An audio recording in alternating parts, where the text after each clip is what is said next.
Buenas a todos, ¿cómo se encuentran el día de hoy?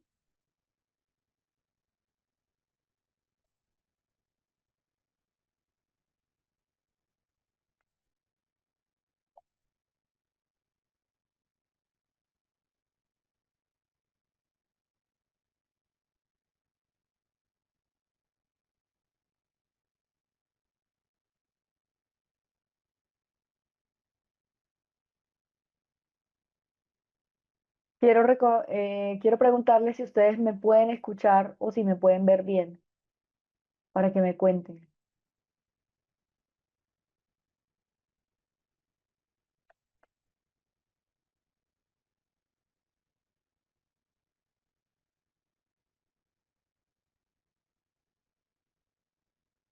Ok, bueno, vamos a continuar con la clase del día de ayer. Voy a silenciar el chat y ya saben que van a tener un momento para ustedes hacerme las preguntas que estén relacionadas con lo que estamos hablando.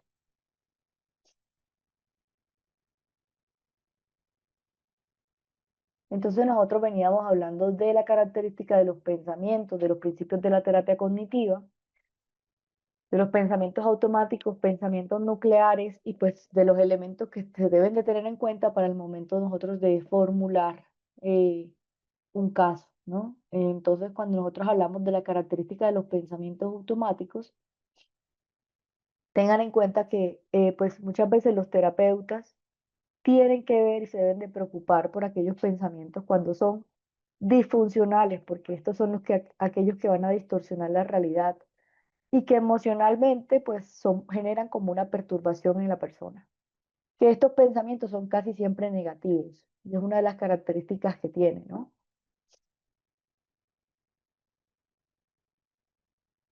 Porque si fueran positivos, pues realmente serían pensamientos racionales, no pensamientos automáticos, ¿no?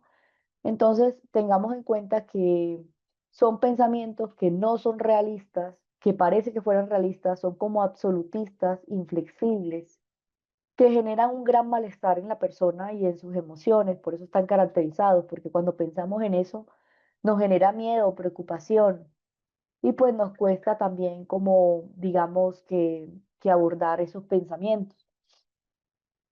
Estos pensamientos también tienen una característica y es que la persona, pues, digamos, no sabe cómo detenerlos, ¿no? Y que llegan a la mente de la persona una y otra vez y que muchas veces generan un malestar emocional porque pues obviamente si yo estoy pensando que por no haber estudiado pues ya voy a perder la materia, pues imagínense, o sea, las preocupaciones que puede tener una persona cuando piensa de esa forma, ¿no? Cuando lo ve de una manera absolutista, de una manera inflexible, como ya perdí la materia, ya ni para qué lo intento. También recuerden que los pensamientos automáticos se pueden evaluar de acuerdo a la validez, la utilidad. Y hay un elemento importante que tenemos que tener en cuenta y es el que muchas veces ellos distorsionan la realidad, ¿no? En lugar de nosotros pensar qué evidencia en contra, ellos se vuelven como concluyentes de manera distorsionada. Por ejemplo, en vez de pensar nosotros, ¿qué me hace pensar que yo no puedo intentarlo, que no puedo ganar el examen? Yo simplemente pienso, no, ya perdí el examen, ya perdí el examen, o sea, ya yo llegué a la conclusión sin haber presentado el examen. Entonces, miren que no tiene ninguna lógica cuando nosotros llegamos a pensar de esta forma. Y yo quiero que ustedes me digan, ¿ustedes creen que nosotros podemos evitar pensar en algún momento o en alguna situación de esta forma? Realmente no.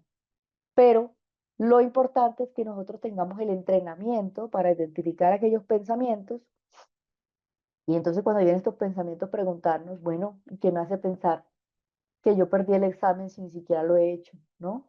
¿Por qué no lo puedo hacer y ver cómo me va? ¿Qué tal que lo gane? Y que muchas veces pues generan ya una disfunción, digamos, en el ser humano, porque al ser tan generalizantes y tan definitivos, pues también genera una perturbación, ¿no? Por ejemplo, una tristeza, un aburrimiento, un malestar, no querer presentar el examen. Hay personas que, digamos, que pueden tener comportamientos como llorar, ¿no? Muchas veces también hay, digamos, otro tipo de distorsiones cuando nosotros interpretamos, yo creo que me van a echar, yo creo que no le caigo bien a mi jefe. ¿Y qué conclusión tengo yo en contra de ese pensamiento? ¿Acaso se lo he preguntado directamente? ¿Acaso le he preguntado cómo me ve a mí trabajando? Se lo he preguntado, me lo ha manifestado en algún momento. No, no me lo ha manifestado, pero yo creo que sí. ¿Y qué me hace creer que sí? ¿Qué bases sólidas me hacen creer que sí? ¿No? Entonces miren que muchas veces pues ya a veces generamos conclusiones desde lo que nosotros vemos desde acá afuera, ¿no? Que muchas veces pues no tienen relación con la realidad. Muchas veces no tienen relación. Hay veces que tenemos que tener en cuenta que a veces esos pensamientos automáticos sí tienen que ver con alguna experiencia de la vida de la persona o tienen que ver también con algo de la realidad, ¿no? Por ejemplo, yo puedo pensar que voy a perder el examen si sé que estoy ya perdiendo la materia,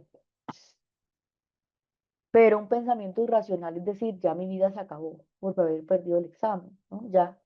Ya soy un fracasado, cuando yo puedo perfectamente volver a hacer el curso y pues probablemente lo gane. Entonces, digamos que esto es una forma distorsionada, generalizable, inflexible y que muchas veces pues es lo que, digamos, nosotros vemos la realidad de forma distorsionada y no tenemos en cuenta pues las evidencias que hay en contra. Explicación de los pensamientos automáticos. Es importante que cuando nosotros expliquemos de un pensamiento automático, utilicemos ejemplos que tiene el paciente. Seleccionemos una situación reciente en la que ese paciente se hubiese sentido mal, ¿no? Pedirle al paciente que aprenda a identificar esos pensamientos que tuvo en esa situación.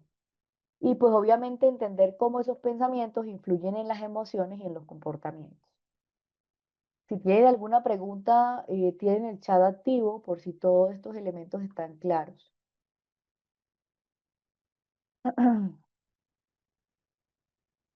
Preguntas claves que nos podemos hacer. ¿Qué estaba pasando por mi mente en ese momento? ¿Qué se supone que yo estaba pensando?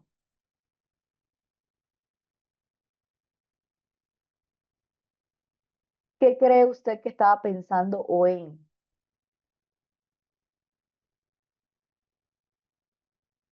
¿Estaba usted imaginando que algo podría suceder o está recordando lo que ocurrió? ¿Qué significó esa situación para usted? ¿Y estaba usted pensando? ¿Y cuál sería la respuesta opuesta a esta pregunta? Entonces nosotros también tenemos que tener en cuenta que para nosotros llegar, las habilidades del terapeuta también tienen que ver con identificar aquellos pensamientos, ¿no? Cuando nosotros hablamos de las habilidades del terapeuta, es que el terapeuta tiene que aprender a diferenciar qué es un pensamiento automático y qué es una interpretación. Un pensamiento automático es, como les dije, algo que se genera de forma automática, espontánea, ¿no? Y que está cargado de, digamos, está cargado de un malestar emocional, que el pensamiento automático puede generarse por una situación o por algún momento, digamos, en la vida de la persona, ¿no? El pensamiento automático se genera de forma rápida, son breves, son específicos, son generales, son concluyentes, incluso que les podemos creer y que muchas veces pues generan un malestar emocional de manera directa y generan un comportamiento incluso que inmediato. A veces ni lo pensamos mucho, pero actuamos, ¿no? Que por ejemplo a veces nosotros podemos sacar una conclusión, yo creo que le caigo mal a tal persona y no la saludo y de pronto me doy cuenta que es que esa persona no tenía gafas, ¿no? Y yo tuve un comportamiento que no fue objetivo, que no tuve en cuenta otros elementos y que obviamente actué de forma impulsiva, ¿no? Que los pensamientos automáticos, por ejemplo, alguien no me saludó al entrar, está molesto conmigo, ¿no? Emoción, tristeza, ansiedad. Conducta, evitar el contacto. Pero entonces después con el tiempo yo me doy cuenta, ve, hace rato he querido saludarte, pero no he podido, no he tenido la oportunidad de digamos que a veces nosotros hacemos conclusiones sin tener en cuenta el otro lado de lo que pueda estar pasando, ¿no? Cuando hablamos de interpretaciones, hablamos que es la forma de cómo nosotros le damos significado a una situación y generalmente esta está influida por nuestras creencias y por nuestras experiencias y por nuestros esquemas. Esquemas en infancia, por mi experiencia en algún momento de la vida, por lo que yo creo que pueda estar pasando, ¿no? Las interpretaciones pueden ser realistas o pueden ser distorsionadas. Cuando nosotros hablamos de distorsiones o distorsiones cognitivas, hablamos de las interpretaciones cuando se vuelven una fuente de malestar, ¿no? Y entonces voy a ponerles un ejemplo. Digamos, mi jefe no me respondió el mensaje. Una interpretación, probablemente está ocupado, ¿no? Una interpretación automática y distorsionada, seguro está decepcionado de mí, por eso no me contesta. Entonces miren que hay una relación que hay entre un pensamiento automático y una interpretación. Y es que los pensamientos automáticos reflejan interpretaciones de forma inmediata, ¿no? Pero entonces cuando nosotros tenemos en cuenta, tenemos que aprender a identificar y cuestionar, pues realmente esta es la clave para nosotros entender cómo las emociones y las conductas sí están reflejadas, ¿no? Les voy a dar un ejemplo. Mariana no fue invitada a una reunión del trabajo. Pensamiento automático, seguro no les cae bien, ¿no? Interpretación, si no me invitan significan que no me valoran. Emoción, tristeza y rechazo.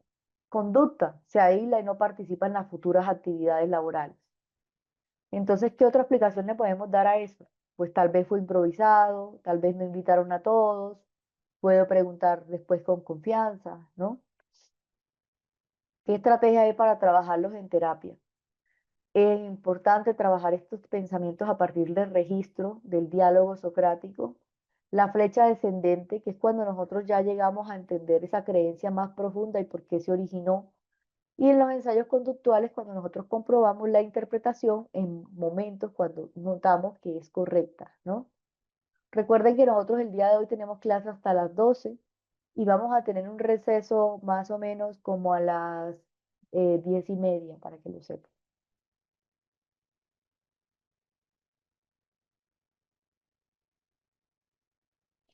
¿Cómo se pueden erradicar los pensamientos de una forma positiva? Imposible erradicarlos, ¿no? Porque es que pueden generar por una situación, pero sí lo que podemos hacer es aprender a tener pensamientos más flexibles, ¿no? A detenernos a pensar así nos cueste en las posibles situaciones que pueden haber, en tratar de encontrar una explicación diferente a ese pensamiento que tengo que es que le caigo mal a alguien. Entonces, aquí está el entrenamiento y es cuando nosotros aprendemos a ir un poquito más allá del pensamiento, no solo, y un elemento importante es aprender a detectarlo, porque como ya sabemos, los pensamientos automáticos, pues hay unos que son racionales y otros que no son racionales, y pues también de qué me sirve pensar de esa forma, o sea, de qué me sirve pensar, por ejemplo, que mi pareja me va a dejar cuando yo no tengo una experiencia o una evidencia concreta de que me va a dejar, ¿no? ¿Qué utilidad tiene ese pensamiento además de generarme malestar y generarme inseguridad y generarme ansiedad? Entonces, nosotros tenemos que aprender a detectar el pensamiento cuando llega, ¿no? A cuestionarlo y a reemplazarlo por uno que sea realista. Pero esto requiere un entrenamiento porque es que nosotros pensar en otras formas diferentes de ver la situación no es algo que nosotros nos detengamos constantemente a parar. Oye, para un momentico, ¿qué otra forma hay para ver esta situación? ¿Qué evidencia tengo en contra de ese pensamiento? ¿Qué evidencia tengo a favor? ¿No? Y entonces también nosotros empezar a identificar aquella emoción asociada y es como, por ejemplo, detectamos la emoción que generan esos pensamientos, ¿no?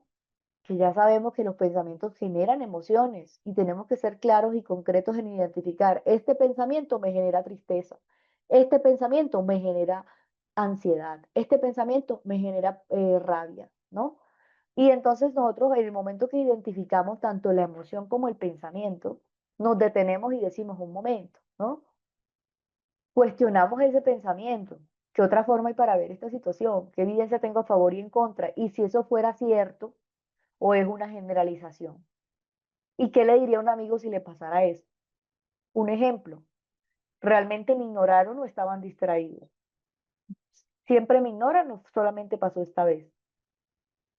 Puede ser que no me han escuchado, ¿no? Y cuando hablamos de formular el pensamiento, nosotros no vamos a evitar que él llegue a la vida de nosotros, ¿no? sino trata de que tengamos esos mismos pensamientos, pero de una manera positiva y realista, ¿no? No positiva, sino realista y funcional, o sea, que me sirva para algo pensar de esa forma.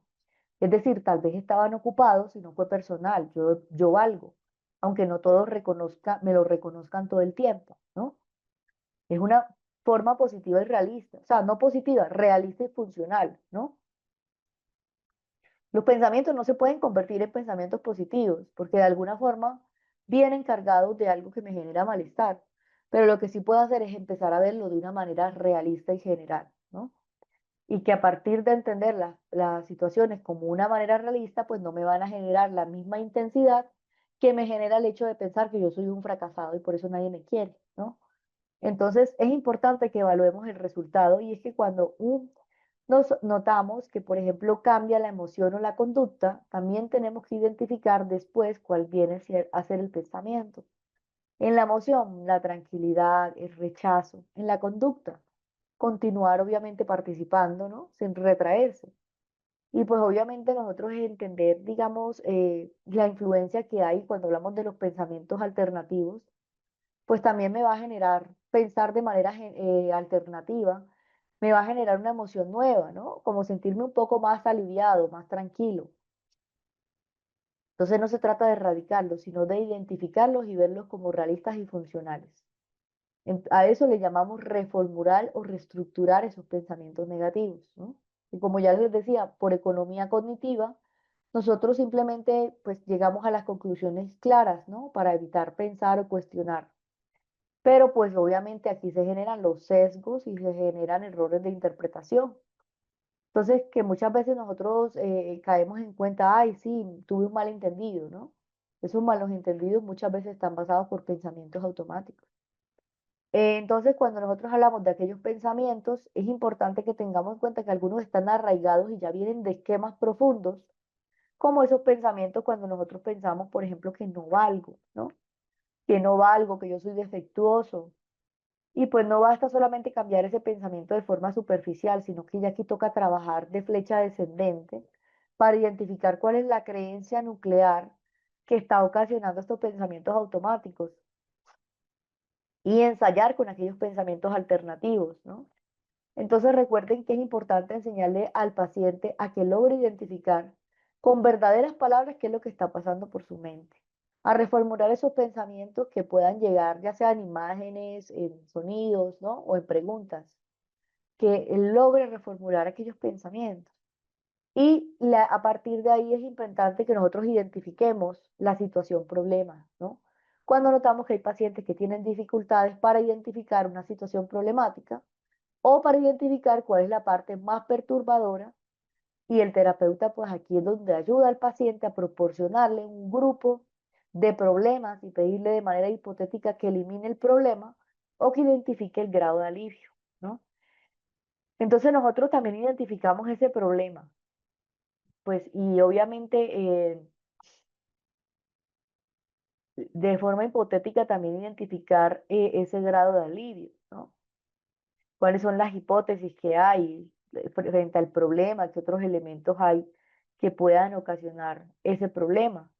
Y pues obviamente nosotros es importante que cuando estamos analizando esto, pues también veamos que muchas veces pues se generan de maneras problemáticas, ¿no? Perturbadoras y pues es importante que el paciente también identifique pues esa situación.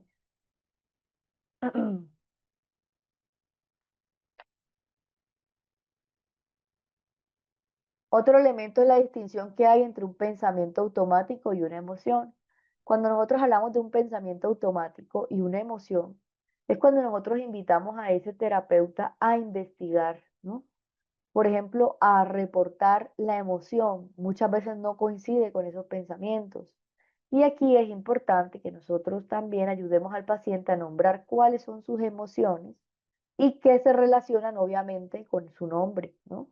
¿Qué emoción siento? No, siento un malestar. ¿Cuál? Tristeza, rabia. Incluso ustedes pueden mostrarle un listado de emociones para que él identifique cuál es la emoción que más se adapta a cómo se siente en ese momento, cuando piensa de esa forma, ¿no?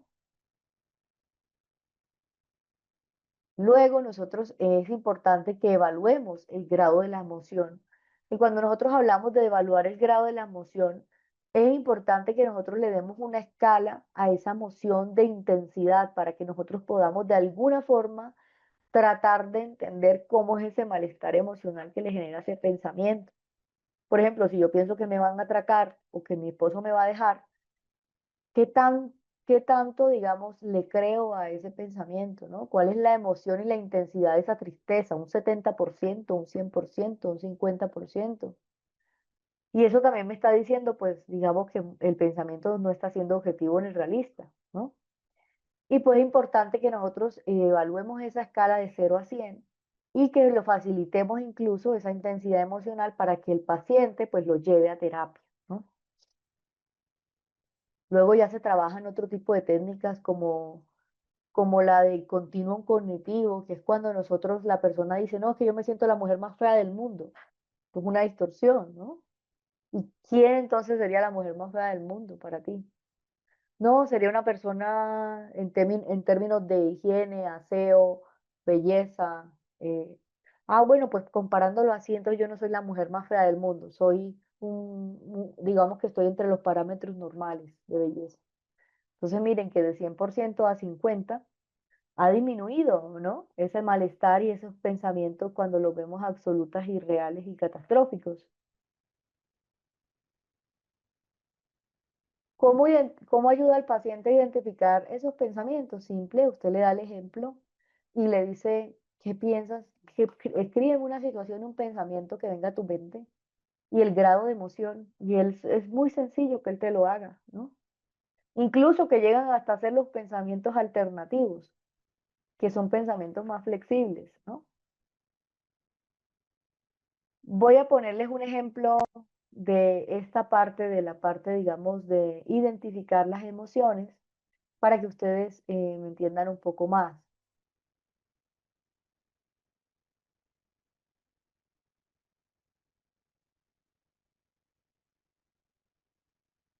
También están unas técnicas como por ejemplo está el continuum cognitivo, ¿no?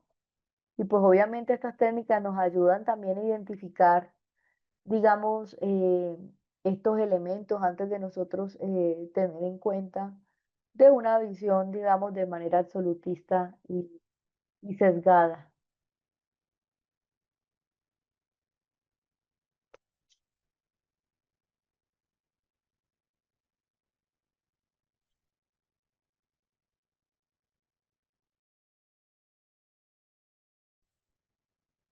De pronto quedó más claro lo que es el registro de pensamiento. ¿Tienen alguna otra pregunta?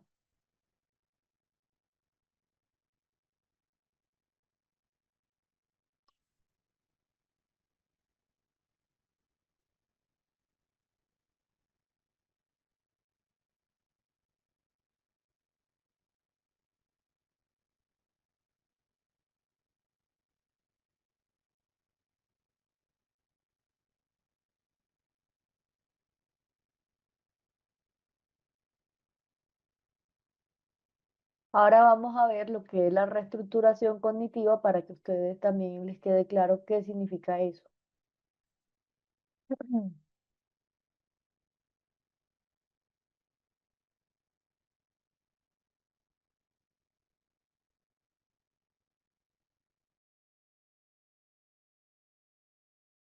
Bueno, ¿qué preguntas tienen respecto al registro de pensamiento?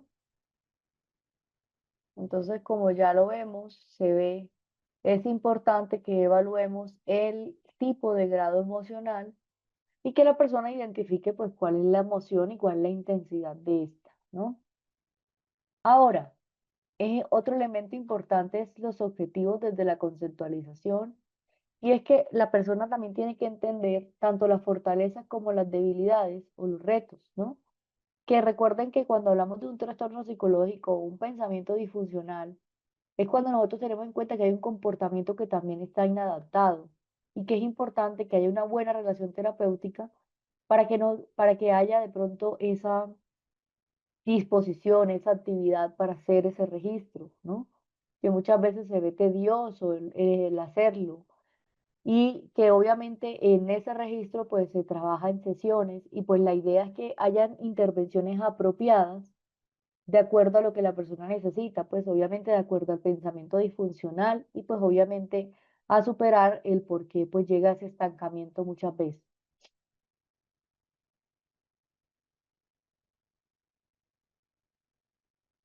Como se los expliqué, para trabajar el pensamiento es importante que psicoeduquemos al paciente y que registre los pensamientos que tiene. Si una persona tiene depresión, pues vamos a notar que va a tener pensamientos negativos, entonces es importante que evalúe por qué cree que ese pensamiento es real. Entonces, cuando hablamos de la conceptualización, es que nosotros también tenemos que identificar aquellos pensamientos automáticos, valorar la interpretación del suceso de forma puntual, invitar al paciente a identificar esos pensamientos y es cuando nosotros tenemos en cuenta la emoción, ya sea la emoción placentera o displacentera, y pues obviamente cuando está relacionada con ese comportamiento orientado al logro. Situación, una reunión laboral. Pensamiento, me van a regañar a mí por mi mal desempeño. Emoción, ansiedad. Reacción, verificar las tareas asignadas. A esto me refiero con un registro de pensamiento, ¿no?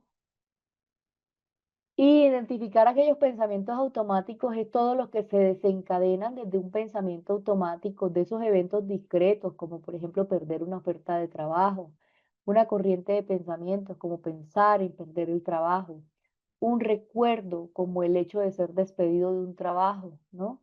Una imagen como lo es el rostro de desaprobación de un jefe, una emoción como sentir cuán intensa es la disforia, un comportamiento como quedarse en la cama, una experiencia psicológica o mental como sentir los latidos rápidos del corazón o la lentitud del pensamiento.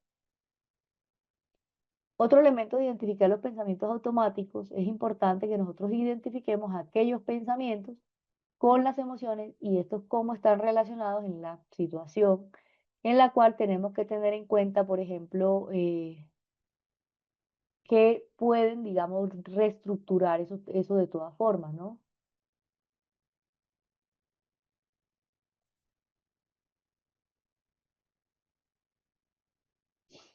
Y que no es inadecuado pues indagar sobre esa interpretación del pensamiento automático para obviamente no activar creencias subyacentes, ¿no? Entonces es importante que nosotros logremos identificar los pensamientos y las emociones y evaluemos la credibilidad que nos generan estos pensamientos y obviamente reestructurarlos. Cuando hablamos de la interpretación del pensamiento es importante que identifiquemos a qué se debe esa interpretación, ya sea en el inicio para obviamente no crear una creencia subyacente a este, ¿no? ¿Alguna pregunta que ustedes tengan? ¿Todo claro? Ahora vamos a hablar de las creencias nucleares y fundamentales. Cuando hablamos de creencias nucleares y fundamentales, son aquellas que se dan en la infancia de la vida de las personas, que muchas veces son ideas sobre sí mismos, sobre el mundo o sobre personas, que son las creencias más centrales, que están más arraigadas y profundas y que a menudo pues no son cuestionadas ni siquiera por nosotros. Son creencias que pueden ser adaptativas o desadaptativas y que se caracterizan porque son autoperpetuantes. Por ejemplo, una creencia nuclear, nadie me quiere, ¿no? O siempre me van a dejar. Son creencias nucleares, o yo soy un fracasado, o sea, ¿qué es quién yo soy, no? Es como en el fondo, yo soy un perdedor, siempre pierdo todo, ¿no? Entonces, esas creencias nucleares, pues como ya sabemos, son profundas, son arraigadas y que a veces pues podemos tener en cuenta o que están relacionadas con nuestra experiencia o con situaciones, pero pues obviamente se perpetúan, ¿no? Que digamos que he tenido varios momentos en que yo he presenciado esas creencias nucleares y he confirmado pues digamos, lo que me quiere decir, ¿no? Por ejemplo, todos los hombres son infieles, ¿no? Por lo tanto quiere decir que nadie me va a querer, ¿no? Entonces, cuando hablamos de esas creencias, hay unas técnicas como está la flecha descendente, que es cuando nosotros empezamos a preguntar, bueno, y el hecho que todos los hombres sean infieles, ¿eso qué quiere decir? ¿No? Eh, y eso qué significa para ti. Y pues cuando nosotros utilizamos esta técnica, pues la idea es que logremos identificar el por qué llega esa estructura, digamos, de esa creencia y el por qué se ha mantenido en el tiempo.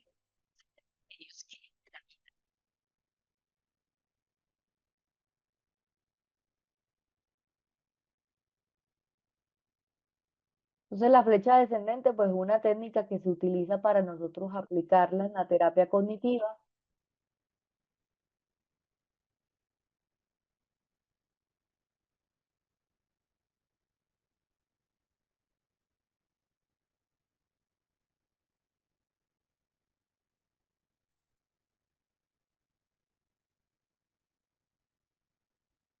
Voy a mostrarles una partecita de la flecha.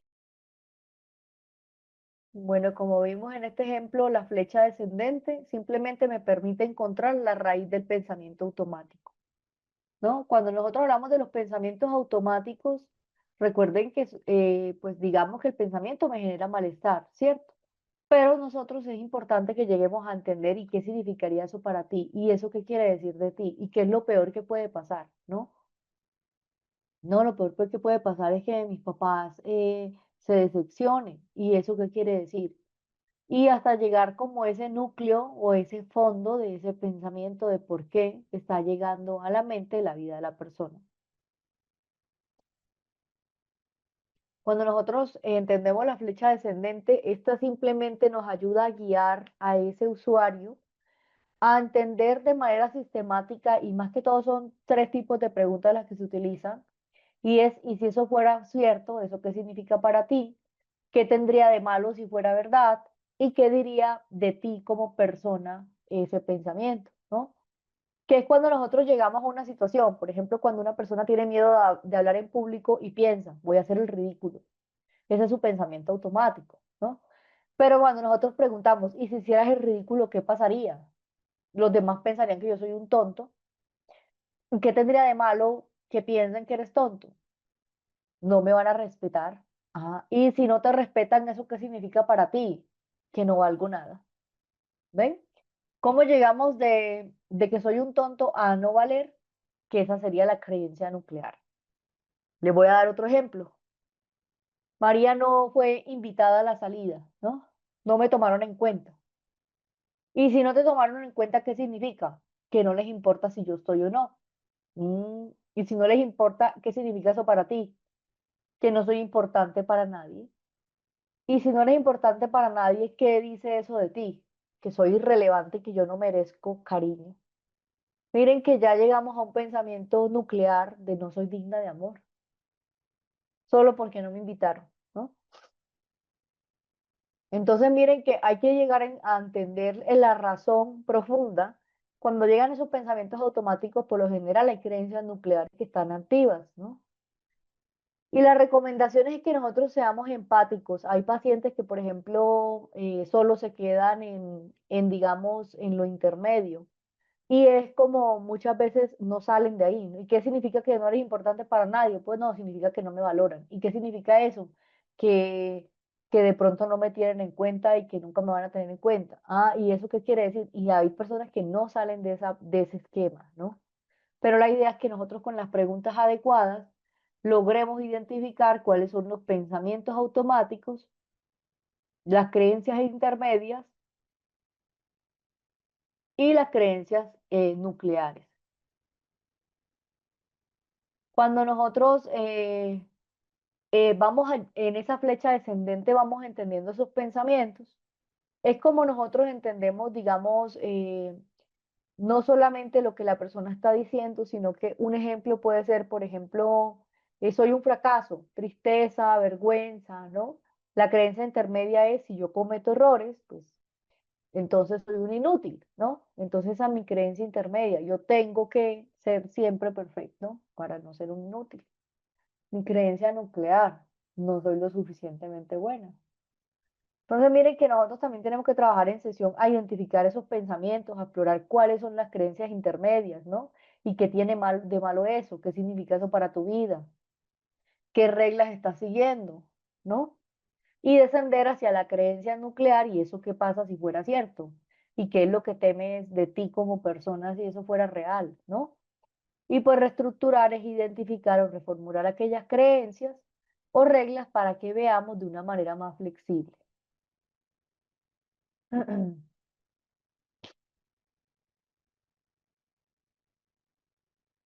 Vean, cuando nosotros hablamos de creencias, es que los esquemas son aquellos que nacen en la infancia, ¿no? Que pues obviamente, digamos que los esquemas son estructuras cognitivas profundas, estables y que obviamente tienen que ver con nosotros, con el mundo o con los demás. Pero que recuerden que nosotros tenemos que tener en cuenta que en la infancia, a partir de experiencias tempranas, son más amplios o más arraigados, ¿no? Que algunas creencias. El elemento importante de los esquemas es que son automáticos, duraderos, difíciles de modificar, ¿no? Y que se activan relacionadamente a experiencias dolorosas. Entonces, ¿qué son las creencias? Son aquellas ideas que están derivadas de aquellas creencias nucleares que ya dijimos que eran básicas, absolutas, globales y que se originan de los esquemas. Las creencias intermedias ya hablamos que son supuestos, reglas, actitudes, ¿no? Que se derivan de las nucleares. Y los pensamientos automáticos, pues son esas creencias rápidas, ¿no? Ahora, ¿qué diferencia hay? Pues es importante que entendamos que el esquema pues ya viene, digamos, a partir, ¿no?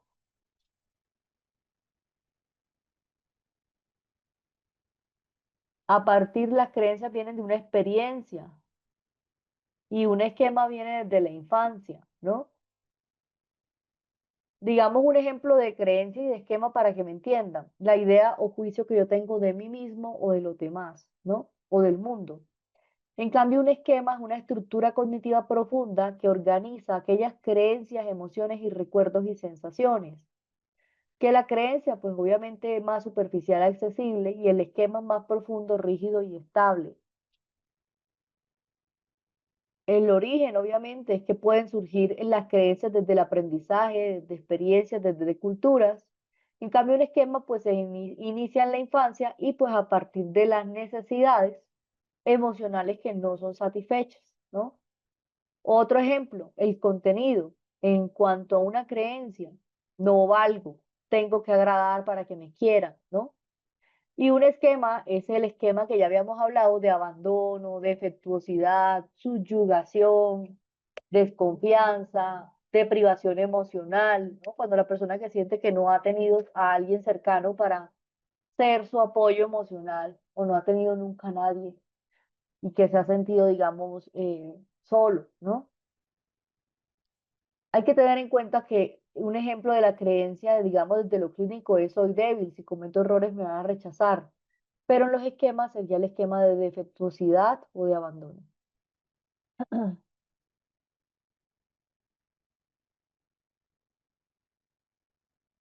Ese es el ejemplo que estábamos viendo, es el ejemplo de la flecha descendente para identificar las creencias nucleares.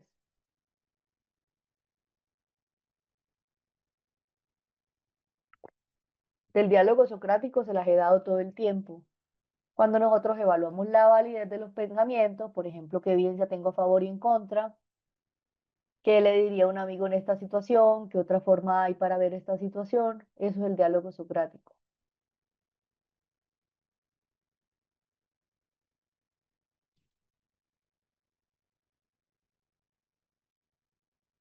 Bueno, entonces teniendo en cuenta estos pensamientos, ahora vamos a ver, eh, digamos que cuando ya veníamos hablando de las creencias nucleares y fundamentales, ya sabemos que estas generan en la infancia, ¿no?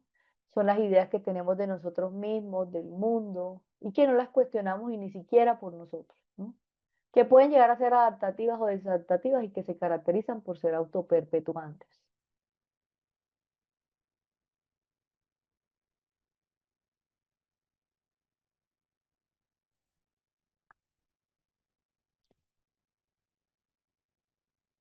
Es que no vamos a cambiar una creencia nuclear, ¿no? Sino a modificar, pues obviamente, el grado de malestar que se genera cuando se activan. Yo siempre puedo tener activada la creencia de que nadie me va a amar, pero pues también puedo entrenarme para aprender a identificarla, cuestionarla y obviamente que no se mantenga activa.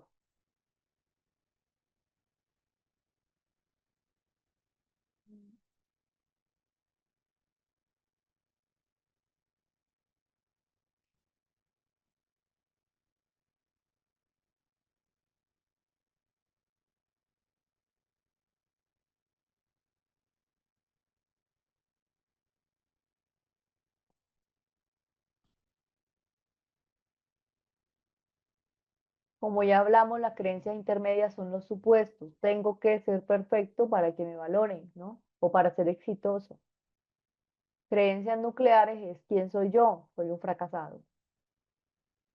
Me van a rechazar, soy defectuoso.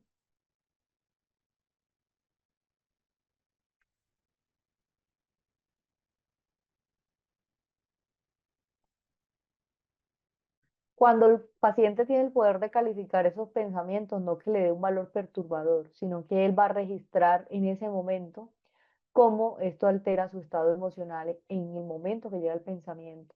Y que es un elemento valioso porque parte de quién, de la evidencia de quien lo está viviendo, ¿no? Del aquí y del ahora, de cómo se siente esa persona.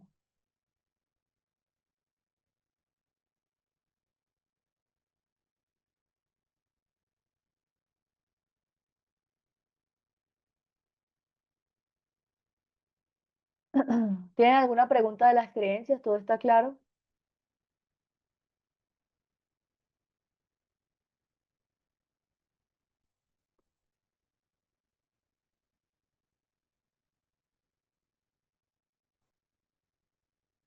Bueno, les pido que las preguntas que hagamos, por favor, estén relacionadas a lo que estamos viendo en el momento, porque nos perdemos el foco, ¿no? Ahora vamos a hablar de las creencias adaptativas, aquellas creencias que son racionales. Cuando yo hablo de una creencia racional, es una creencia que yo voy a tener creencias, ¿no? Por ejemplo, voy a tener una creencia de que soy razonablemente competente, efectivo, exitoso y útil, ¿no? Creencias fundamentales efectivas. Puedo hacer la mayoría de las cosas para protegerme y ser cuidado de mí mismo. Tengo fortalezas y también tengo debilidades, ¿no? Cuando yo entiendo que pues yo no soy perfecto y no pasa nada con eso, ¿no? Creencias fundamentales amables. Soy razonablemente simpático, agradable, deseable, atractivo, querido y cuidado. Soy lo suficientemente bueno para ser querido por otros. Es poco probable que sea abandonado o rechazado o termine solo. Entonces es una creencia amable, ¿no? Pues es muy poco probable que yo que termine solo, que sea abandonado. Creencias fundamentales valiosas. Soy razonablemente valioso, aceptable y bueno.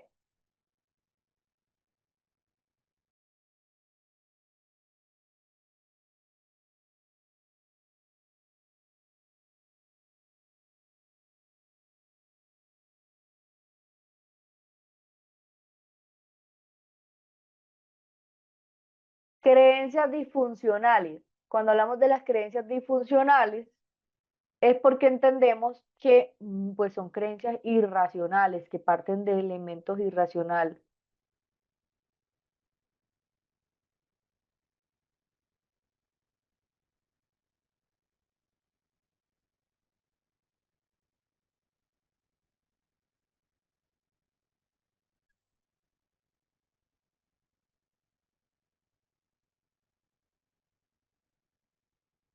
Entonces, digamos que las creencias irracionales son aquellas que están relacionadas, por ejemplo, soy inefectivo para realizar tareas, soy incapaz de protegerme a mí mismo, soy débil y vulnerable, eh, soy, digamos, inferior, un desastre, perdedor, ¿no?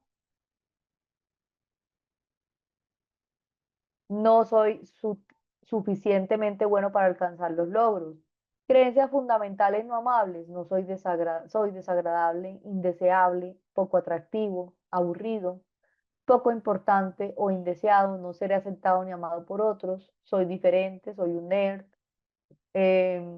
no soy lo suficientemente bueno, no tengo nada que ofrecer y hay algo mal conmigo. Creencias fundamentales defectuosas. Soy inmoral, pecador, inaceptable, peligroso, tóxico, loco, malvado y no merezco vivir.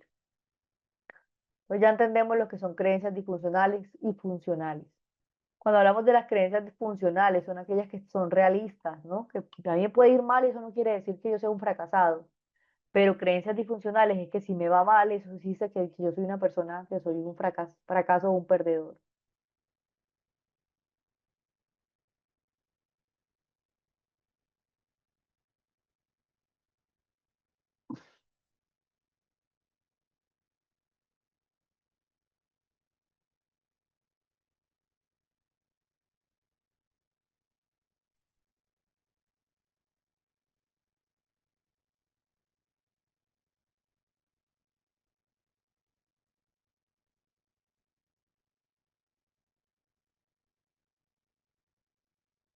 Ah.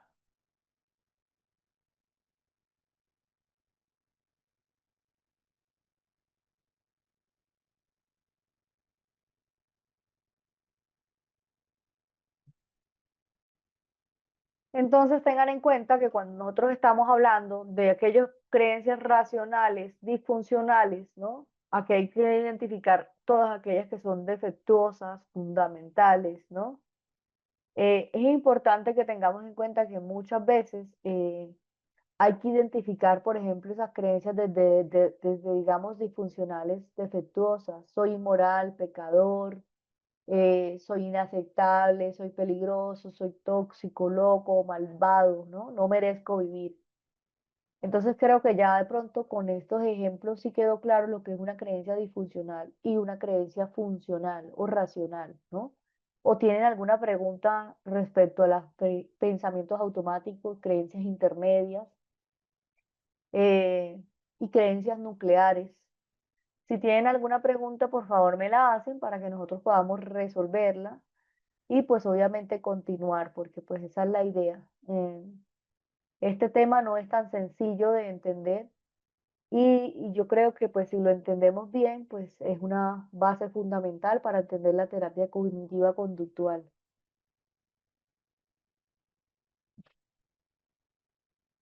¿Tienen alguna pregunta, alguna duda hasta el momento?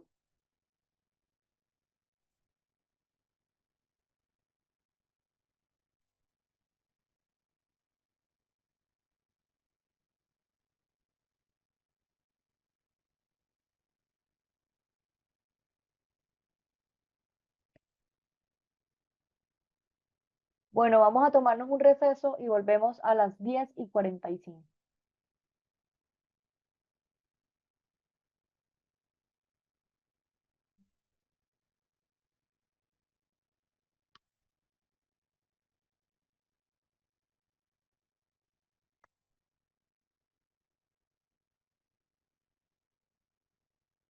Recuerden que el día de hoy vamos a tener clase hasta las 12 del día.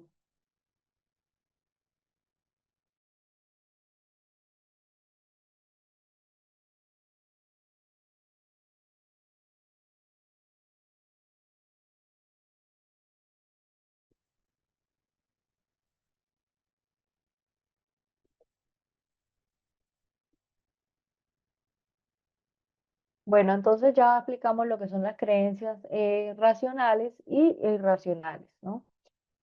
Ahora, pues entendiendo eso, pues nosotros tenemos que preguntarnos cuando lleguen esas creencias nucleares por medio de la técnica de la flecha descendente, que ya la explicamos, y es puntualizar cuáles son aquellas creencias fundamentales, cómo se originaron, cómo se mantuvieron esas creencias fundamentales, qué eventos de la vida, incluidos en la niñez o en la adolescencia, han sido relevantes o que haya experimentado ese cliente y que puedan estar relacionados con el desarrollo y el mantenimiento de esas creencias.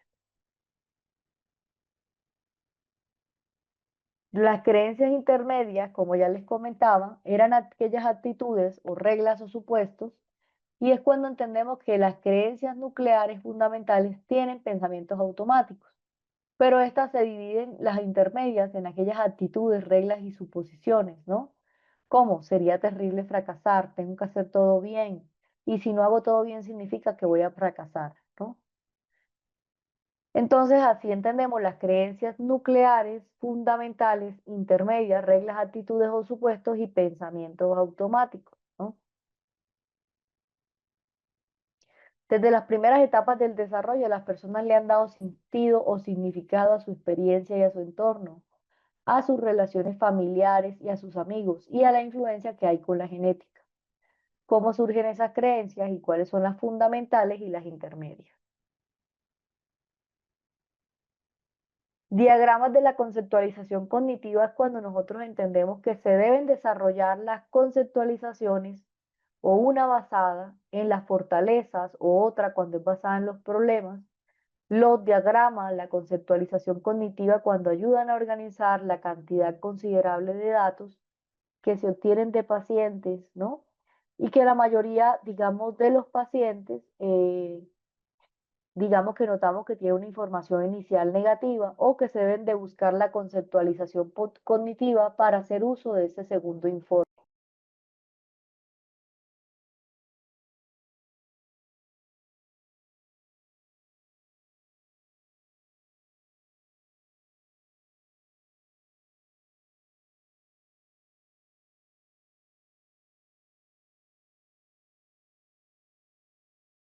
Entonces tenemos que tener en cuenta que cuando hablamos de la conceptualización cognitiva son aquellos elementos de cómo están basadas aquellas fortalezas o cómo están basadas los problemas, la conceptualización cognitiva y cómo nosotros podemos organizar esa cantidad de momentos considerables en los pacientes y en la mayoría, ¿no? Cuando nosotros tenemos en cuenta la información, digamos, del segundo informante. Entonces acá yo les muestro un ejemplo de esa conceptualización de fortalezas y es que lo primero que tenemos que hacer nosotros es identificar la historia relevante, ¿no? Los logros, las fortalezas, las cualidades personales, las dificultades actuales, las creencias fundamentales, como por ejemplo soy responsable, competente, considerado, los patrones adaptativos de afrontamiento, como ese perseverante, disciplinado, constante, amable, empático, considerado, y que enfrenta problemas. Cuando nosotros tenemos en cuenta una situación, por ejemplo, un ejemplo puede ser plan con los amigos, estoy cansado, pero no quiero fallarles, mi reacción neutral y mi plan, ir al plan, ¿no? Situación, el jefe me pide hacer una tarea, nunca lo he hecho, no sé si lo lograré, mi pensamiento automático, mi reacción estrés y mi consecuencia, pues intentarlo, ¿no?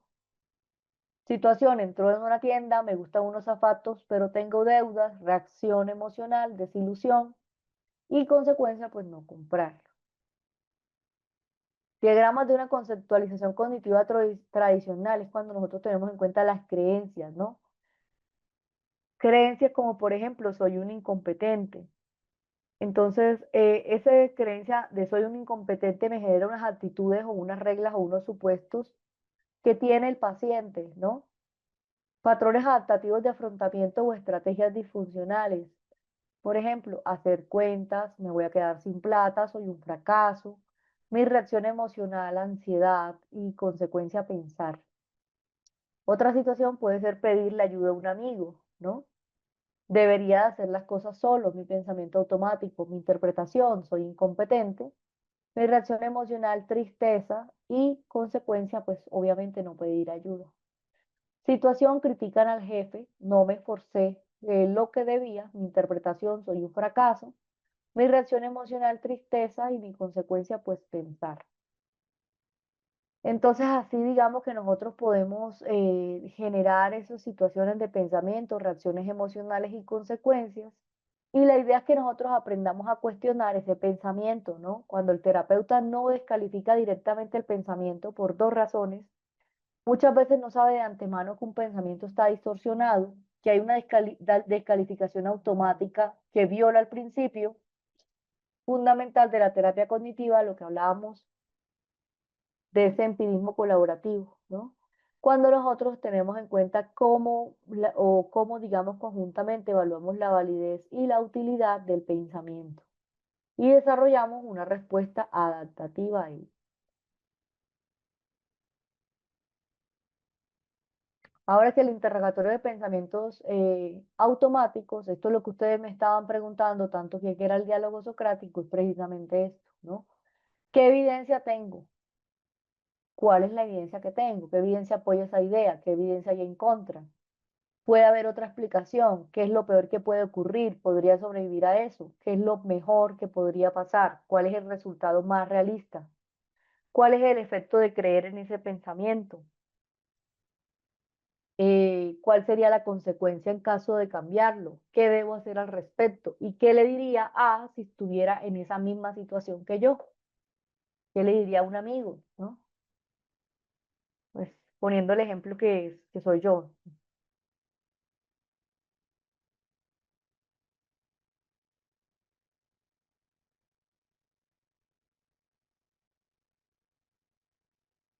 Listo, ¿alguna pregunta, alguna duda? ¿Todo claro?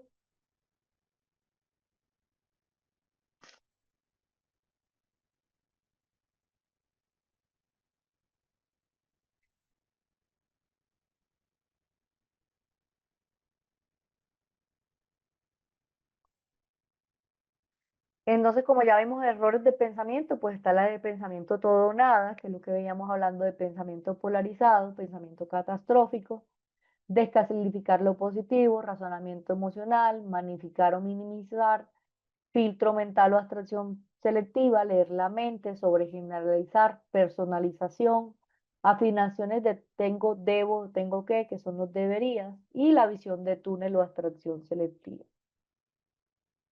¿Qué aspectos tenemos que tener en cuenta? Cuestionar la utilidad de los pensamientos. ¿Cuál es la función de ese pensamiento? Y cómo nosotros determinamos la eficacia en la evaluación de un pensamiento automático. Y si no fue efectiva, pues determinar por qué. Razones de la inefectividad de la reestructuración. Muchas veces los pensamientos, las creencias y las imágenes no están identificadas, que la evaluación no es superficial ni inadecuada, que el paciente pues no ha expresado suficientemente las evidencias en su opinión que sustentan ese pensamiento. Y pues obviamente es cuando nosotros tenemos en cuenta también las creencias centrales que tiene un pensamiento o un paciente a nivel intelectual más que emocional.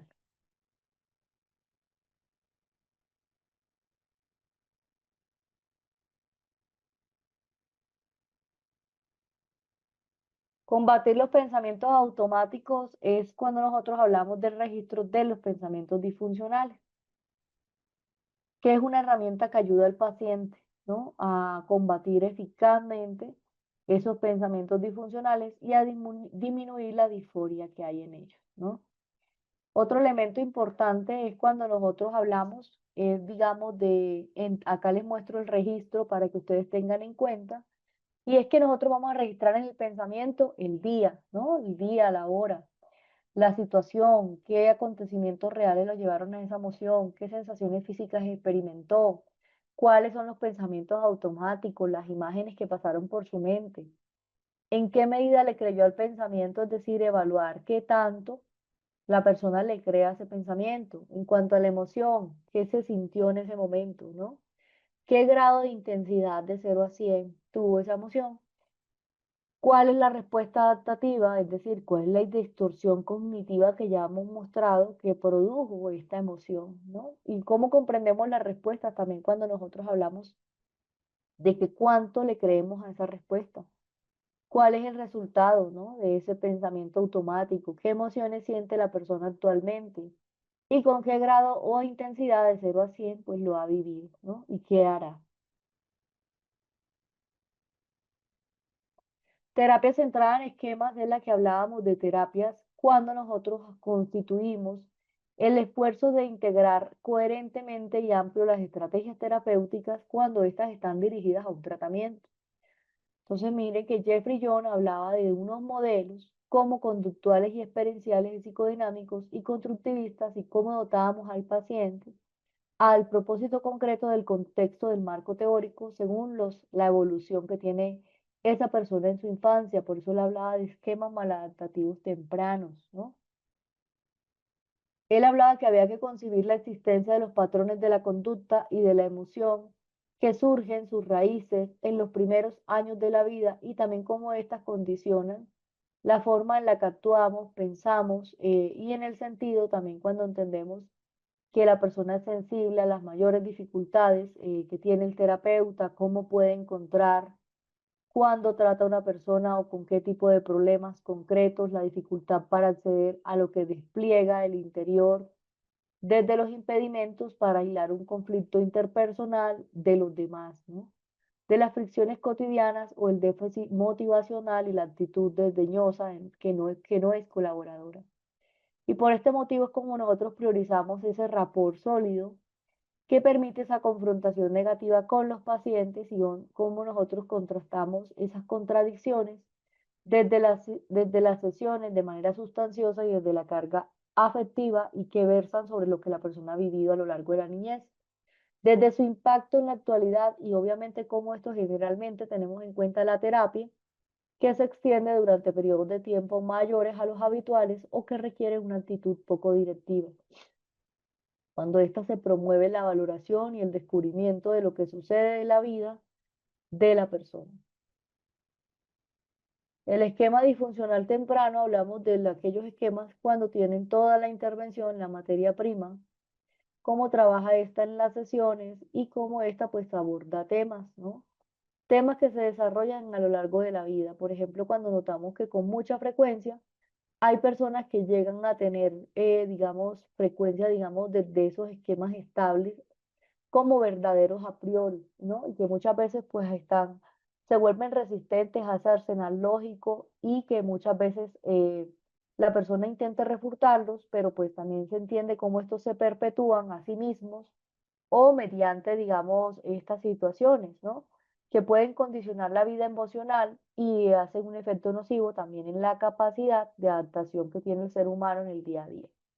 Entonces hay pensamientos y actos que se asocian a estas dificultades, ¿no? Como nosotros cuando entendemos aquellas situaciones sociales, dispares, que pues ponen un espacio, digamos, en lo que constituye el ambiente también, ¿no? O la predisposición biológica de del ambiente. Esquemas disfuncionales tempranos en el resultado de las necesidades insatisfechas de la infancia, cuando están asociadas a una constelación de varios asuntos, es importante que entendamos el apego seguro, ¿no? La conexión de las figuras vinculares, la autonomía, el desarrollo, desde la iniciativa y desde cómo exploramos el ambiente sin dejar que emerjan esos miedos desbordantes, o la libertad que tiene una persona para manifestar esa individualidad y la voluntad. O sea, hay un juego simbólico también desde los lazos positivos y desde el grupo de iguales y de control. Y pues es importante que originemos cuáles son las carencias que se detectan en la familia y no únicamente en ella. También es importante que se evalúe, digamos, los 18 esquemas de tal naturaleza y hablaba de la frustración de las necesidades, los abusos, la identificación de los patrones desde los padres, ¿no? Y cómo estarían estos en la base y cómo pasamos a detallar. Entonces él hablaba de que pues había unos esquemas que era el de abandono e inestabilidad, ya estos esquemas los había mostrado, ¿no? Y es cuando nosotros tenemos ese sentimiento que no puede contar la persona con nadie y que obviamente pues la persona pues se siente como que tiene una mayor vulnerabilidad en su infancia y que pues no existe la posibilidad de acceder a la figura capaz de proporcionarla, ¿no? Como el resultado, el entorno, y cómo percibe o cómo es imprevisible o cómo se vive mencionando en una constante desprotección e incertidumbre y en los casos también cuando pueda surgir un intenso temor al abandono real o imaginario. Desconfianza y abuso, los patrones de apego inseguros sobre lo que se encuentra desorganizado, lo que puede conformar la costumbre, recelar las intenciones ajenas y cómo esto se pretende de uno mismo, y los esquemas cuando implican la tendencia de la aproximación como el distanciamiento. Hay que tener en cuenta que muchas veces esto también puede surgir en diferentes situaciones de abuso por parte de las figuras vinculares y en todo caso, pues cómo confiar implica una sensación de la desnudez y la vulnerabilidad. Pérdida emocional es la creencia íntima que no se puede satisfacer ni siquiera pues la más básica de las necesidades, del modo en la que la supervivencia requería a la actitud orientada únicamente con el entretenimiento que activa el apoyo, la comprensión y cómo esto se traduce en esa tendencia, el aislamiento, el desinterés por aquellas relaciones sociales. La autosuficiencia puede desembocar en la soledad y pues obviamente a esto le hablamos de ese esquema de pérdida emocional. Hay otro esquema que es el de imperfección y vergüenza, y es ese esquema que habla de ese sentimiento, como ejemplo que nosotros somos inválidos constantemente, nuestra voluntad, nuestra identidad, que nos sentimos avergonzados o inadecuados, ¿no? En las relaciones intra o interpersonales. Y es como nosotros pues ocultamos esas facetas de la identidad y se considera pues inadmisible a nuestros propios ojos. Otro elemento es, ya nosotros estamos por terminar esta parte de los esquemas, y es el aislamiento social, ¿no? La decisión de nosotros de mantener esa posición del aislamiento de los demás. Aquí es importante que entendamos que muchas veces la persona construye una solitaria y que esto se basa en el temor al rechazo y cómo esto se asocia a la alienación y también el desconocimiento sobre lo que se define como seres humanos únicos y la aceptación de la parte del sinónimo de la propiedad. Dependencia e incompetencia son el sentimiento de nula autoeficacia que llega a expresarse como esa ineptitud o la parte, digamos, de la incapacidad para desplegar una vida autónoma. El temor a que este esquema se articule en la búsqueda ansiosa de lo que hablábamos de opinión ajena y de las decisiones también consideradas como relevantes, como por ejemplo el miedo a ser libres es común en estos casos, ¿no? Susceptibilidad al daño o a la enfermedad o vulnerabilidad al daño o a la enfermedad. Esta es la que hablábamos de ser vulnerables a la aparición de contratiempos, ¿no? Que me puedan ocasionar un daño en mi salud, en la de personas significativas para mí. Es la sensación de que yo estoy en un peligro inminente por el cual una persona debe carecer de recursos de afrontarlo eficazmente. Y es por eso que nosotros vivimos orientados frente a la atención y a todo aquello que pueda representar un daño potencial con la inseguridad permanente. Ser inmaduro o complicación es el establecimiento de relaciones sociales en las que sacrificamos el exceso de la propia identidad, pero aquí hay que tener en cuenta que muchas veces no llegamos a esa pérdida como un garante de individualidad, y que solamente la persona quiere su significado de contemplarse desde la prisma, desde las miradas ajenas, y también la suerte, digamos, de hablar de cómo vive indiferenciado o cómo se importa. El fracaso, la creencia de que los desaciertos y los errores del pasado se van a repetir inexorablemente pues en todo el tiempo de mi vida, ¿no? Sin que yo exista la forma para expiar esa posible culpa o esa posibilidad de redención, y tenemos en cuenta que todo cuanto se hubiera hecho de forma incorrecta volvería a reproducirse nuevamente, que es como nosotros tenemos en cuenta esos recuerdos asiago, digamos, esos recuerdos de lo que ya yo viví que serviría como guía de lo que va a suceder. Los celos, por ejemplo, cómo se asocian a ese esquema, ¿no? Otro elemento es el derecho y la grandiosidad, y es ese esquema cuando implica una inflamación de la imagen que se tiene del cel, ¿no? De lo que hablamos de que ocuparía la cúspide desde las jerarquías relativas, ¿no? Y obviamente nosotros tener en cuenta aquellas que tienen que ver con esas relaciones interpersonales, la priorización de las propias necesidades y también sobre los demás. Listo, entonces ahí quedamos en primera unidad, ahora vamos a ir con la segunda unidad. Recuerden que en esta unidad, como fue bastante amplia, nosotros también vimos parte de la segunda unidad.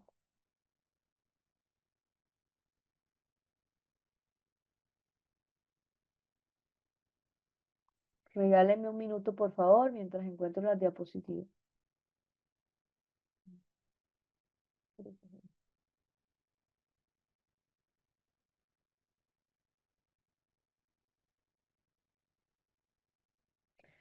Sí.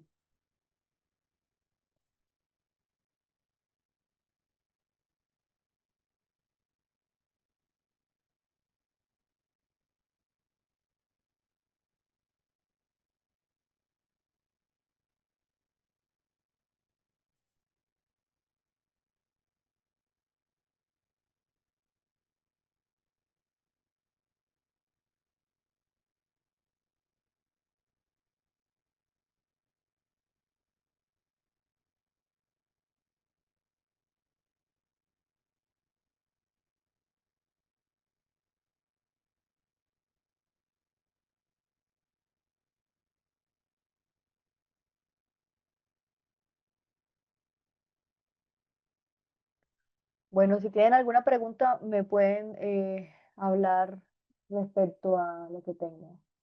La terapia centrada en esquema es cuando nosotros identificamos esos esquemas más profundos, cómo influyen en las creencias intermedias y pues obviamente nosotros, digamos, entender ese esquema de abandono, ese esquema de vulnerabilidad al daño, ¿no? Entendiendo que pues debido a esto es que se originan esos pensamientos automáticos.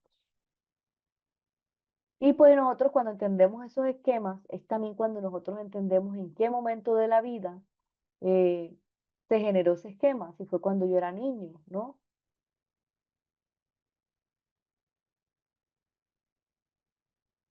Si fue cuando yo era adulto. Pues la idea es que nosotros logremos entender, por ejemplo, el niño sabemos que está caracterizado por emociones, ¿no? Y cuando nosotros hacemos énfasis en los esquemas, es entender todos los esquemas, como ya les expliqué los esquemas, las fases de los esquemas. Hay un cuestionario que identifica los esquemas y pues obviamente en las sesiones la idea es que, por ejemplo, usted le hace la pregunta a la persona, si tu pareja no responde por horas, ¿qué suele pensar? Pienso que ya se aburrió de mí, que me va a dejar por otro. Ah, y ese pensamiento se activa tu esquema de abandono. Puedes conectar esa parte tuya de que te sientes sola o asustada cuando eso pasa. Entonces sería dialogar con esa persona que se siente abandonada, ¿no? Dialogar hasta entender el por qué llega a esas conclusiones. Cuando hablamos de la psicoeducación y los esquemas, es que nosotros también tenemos que entender que muchas veces esos esquemas se han generado por la ausencia de los padres en las relaciones vinculares, ¿no? Las madres impredecibles emocionalmente. Y pues una manera, digamos, de abordar los esquemas es la niña que se siente abandonada, vulnerable, con miedo a estar sola, modo complaciente, ¿no? Que se somete para evitar el rechazo, padre crítico internalizado que se siente que juzga duramente sin necesitar demasiado, ¿no? Técnicas emocionales, la silla vacía, ese modo de padre crítico, la imaginación guiada para rescatar a la niña abandonada, ¿no? Hay técnicas especiales que podemos utilizar y cómo establecemos los límites también con las parejas y las habilidades para la autonomía.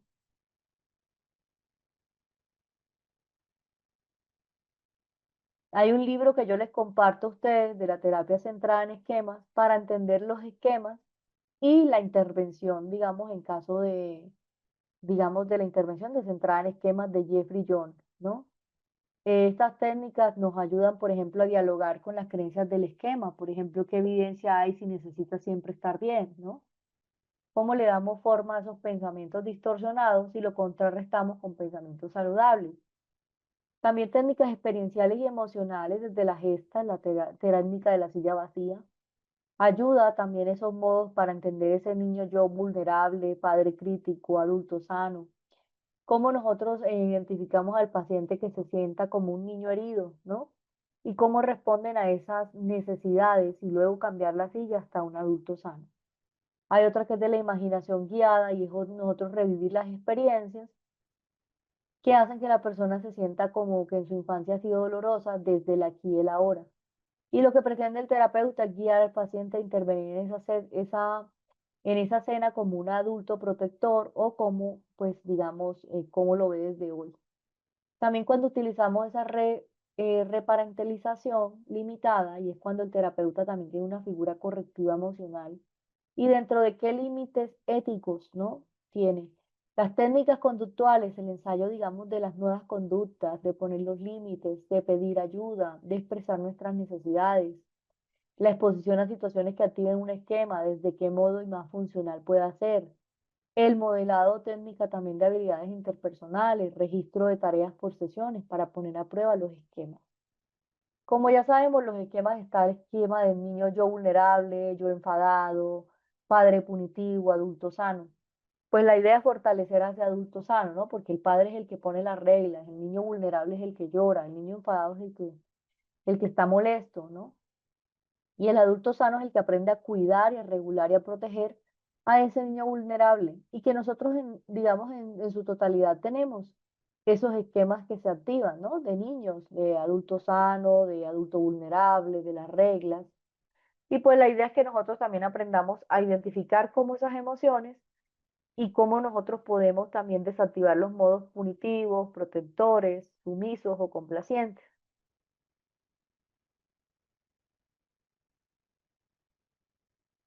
Ese libro está en el material.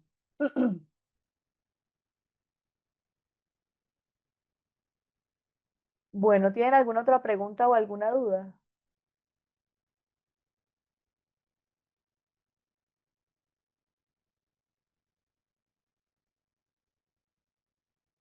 ¿Qué preguntas tienen ustedes hasta el momento?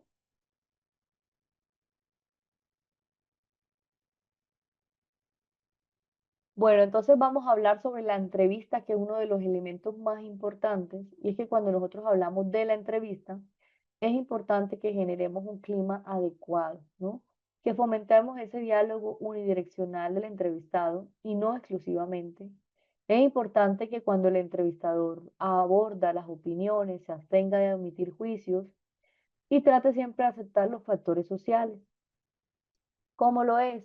El entrevistador debe de promover esas relaciones favorables, a evitar siempre, a interrumpir un discurso entrevistado, debe también ser conveniente en reforzar el diálogo de manera gestual y mantener ese clima conversacional, debe mantenerse en alerta frente a la atención, y el investigador debe captar también durante el desarrollo de la entrevista las posibles deformaciones eventuales que se presenten, ¿no?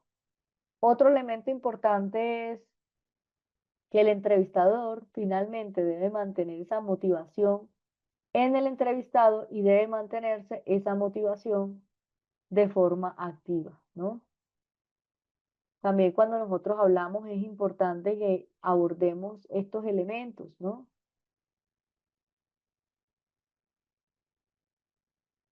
Digamos desde la parte que motiva al entrevistado y la conversación también.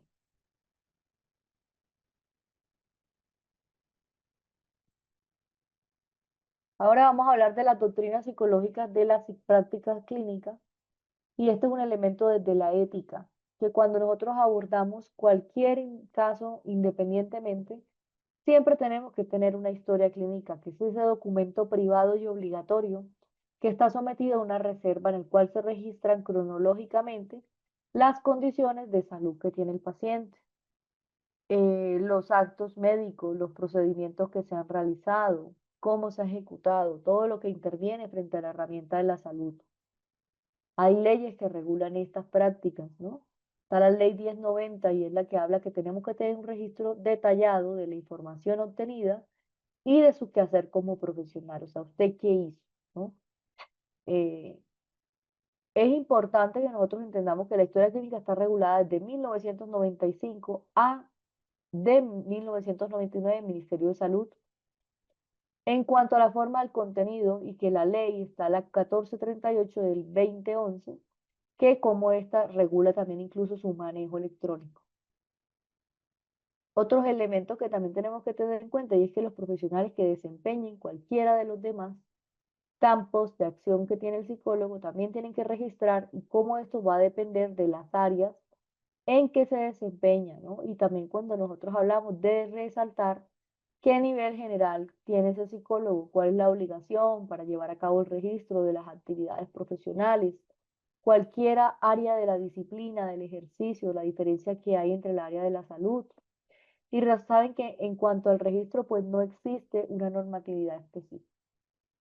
En cuanto a la regulación de la historia clínica, sabemos que es un documento que debe contener quién llevó a cabo ese registro, cuál es el motivo de la consulta, cuál es el objetivo de la sesión, de la evaluación,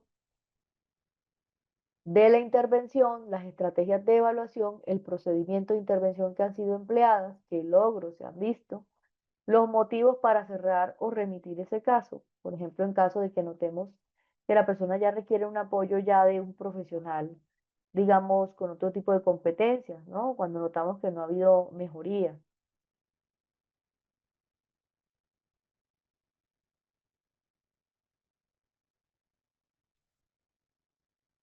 También los motivos de cierre, la impresión diagnóstica, los hallazgos clínicos, ¿no? También cuando hablamos del plan de tratamiento y la información complementaria cuando notamos que es relevante y de acuerdo al criterio también del prestador de servicio. Salud. Entonces, otro elemento importante desde la parte de la ética es que también hay que mirar, por ejemplo, cuáles son los datos que se tiene dentro de la historia clínica cuando es diligenciada. La persona tiene que ser una prestadora de salud, tiene que ser un psicólogo, una persona que ya está graduada, ¿no? Por eso yo quiero decirles que la intervención tiene que ser por una persona que ya es profesional. Debe reservar esa información, debe guardarla, incluso en contra, incluso de cualquier persona que no sea el consultante, que esa información no puede ser, digamos, debe reservarse información que se pueda utilizar en contra de esa persona.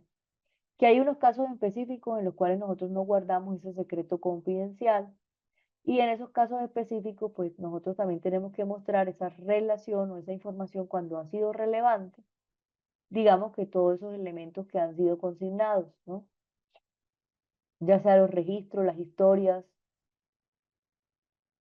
documentos confidenciales que son protegidos por el psicólogo y que sean usados para fines más allá que no tengan que ver con la intervención. Elemento importante que tenemos que tener es cuidado con la información. Una manera de cuidar la información es que nosotros podemos hablar de un caso sin de hablar de ningún elemento que identifique a ese paciente, ¿no? Que nosotros tenemos que hablar de la reserva profesional, es que la historia clínica no puede hacerse pública y que también se debe, no puede, y digamos que solo tendrán acceso a terceros, de acuerdo a ese consentimiento explícito por parte del paciente, ya sea que una orden judicial le pida a usted la historia clínica o que haya alguna correcta prestación desde la vigilancia de los servicios de salud. También la historia clínica de registro profesional puede ser utilizada dentro de investigaciones o por labores de docencia, ¿no? Y en estos casos es necesario que nosotros guardemos esa información de los datos que permitan identificar al paciente y que muchas veces se deben eliminar o modificar esa historia clínica, ¿no? Nosotros podemos decir la paciente X, la paciente Y, todos esos elementos que van a identificar al paciente y cualquier persona que va a reconocer al sujeto pues por esa información. También tenemos que tener en cuenta que en el Tribunal Departamental y Deontológico de la Ética, tenemos que tener en cuenta que hay otra doctrina que habla sobre los campos de la psicología y es que nosotros también debemos de recomendar en la comunidad de psicólogos, sin importar el área del desempeño, los psicólogos tienen que tener el registro de todas las intervenciones que han tenido de manera clara, cronológica, sin tachas ni enmendaduras. A ustedes en algún momento le piden la historia clínica, ustedes la tienen que tener, ¿no? El hecho de no tenerla puede ser que usted pues pierda esa tarjeta profesional. Ese documento debe de acoger la información que usted registra por el psicólogo, que puede recibir diferentes nombres, ¿no? Historia clínica, ficha de orientación, atención individual, seguimiento psicopedagógico de atención y seguimiento, historias de atención psicosocial, historias sociofamiliares, historias psicodeportivas, ¿no? Hay incluso informes clínicos que son igual de válidos que la historia clínica. Yo también les compartí la parte de las leyes de esto para que ustedes tengan en cuenta. La información tiene que ser contenida en registros profesionales del psicólogo. Aquí se debe incluir la historia clínica y la propiedad que tiene el usuario. El psicólogo simplemente va a guardar y a tener esa información, ¿no?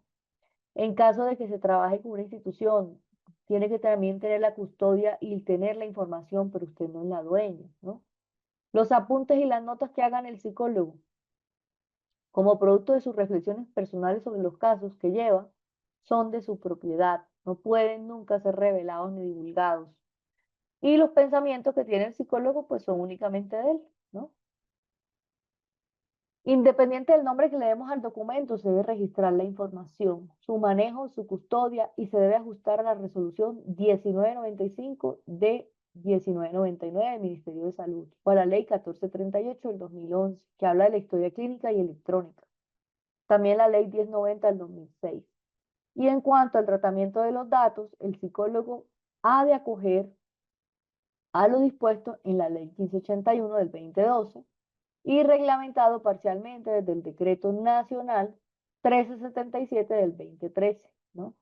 Toda la información que es recabada de los psicólogos en el ejercicio de la actividad profesional que está protegida en un secreto profesional y que no debe ser divulgada o revelada con la autorización del usuario o representante legal en caso de la muerte, también de la autorización de ese usuario, ¿no? Y de ese representante legal cuando sea el caso.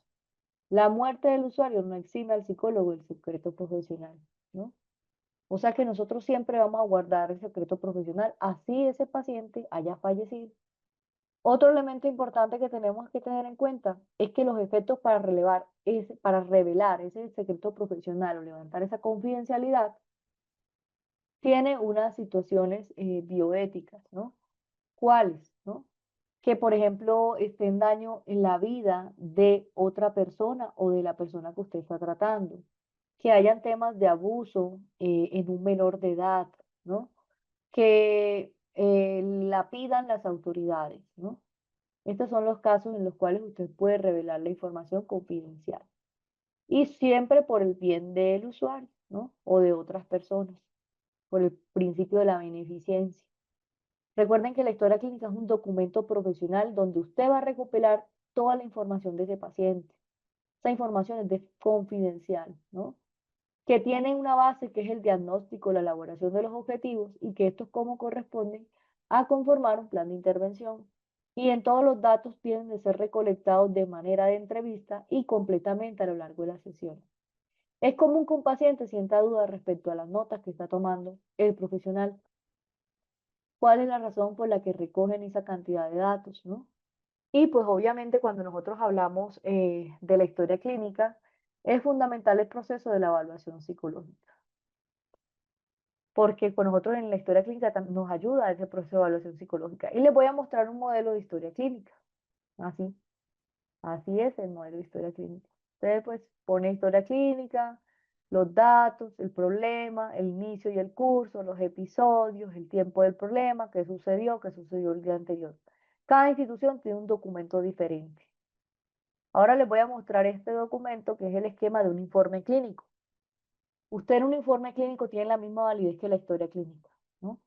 Aquí usted va a poner los datos del profesional, los datos que tiene el cliente, y el motivo del informe, el motivo de consulta, la biografía clínica, ese procedimiento que usted utilizó para el evaluar y para los resultados, para la exploración inicial y el comportamiento en cuanto a la evaluación, aquellas técnicas de evaluación psicológica y los resultados, ese diagnóstico y formulación clínica de un caso, la teología y el curso del mantenimiento actual, el pronóstico, los objetivos de la intervención, ese tratamiento, el resultado del tratamiento y las recomendaciones después de una intervención y las conclusiones.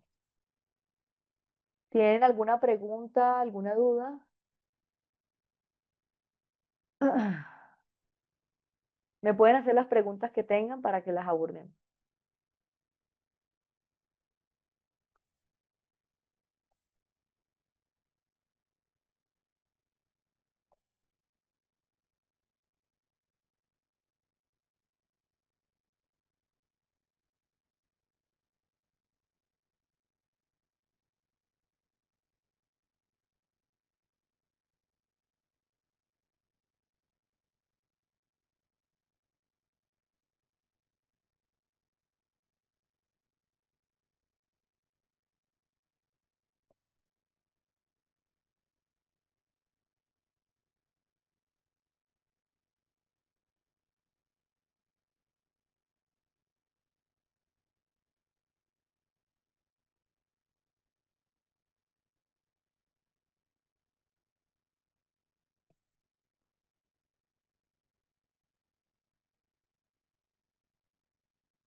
Claro, es que hoy en día ya los formatos de las historias clínicas son digitadas, ¿no? Recuerden que ya esa información ya es digitalizada.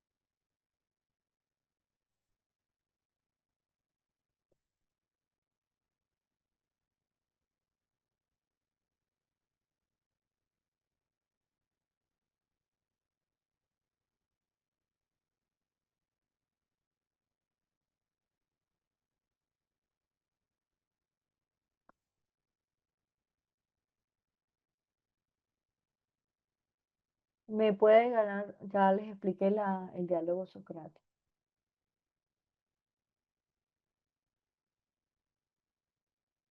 Claro, tiene que llevar el nombre profesional del psicólogo, incluso que tiene que tener la tarjeta profesional.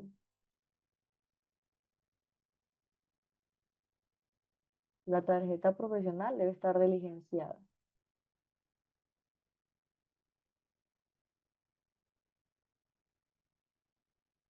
¿Qué otras preguntas tienen?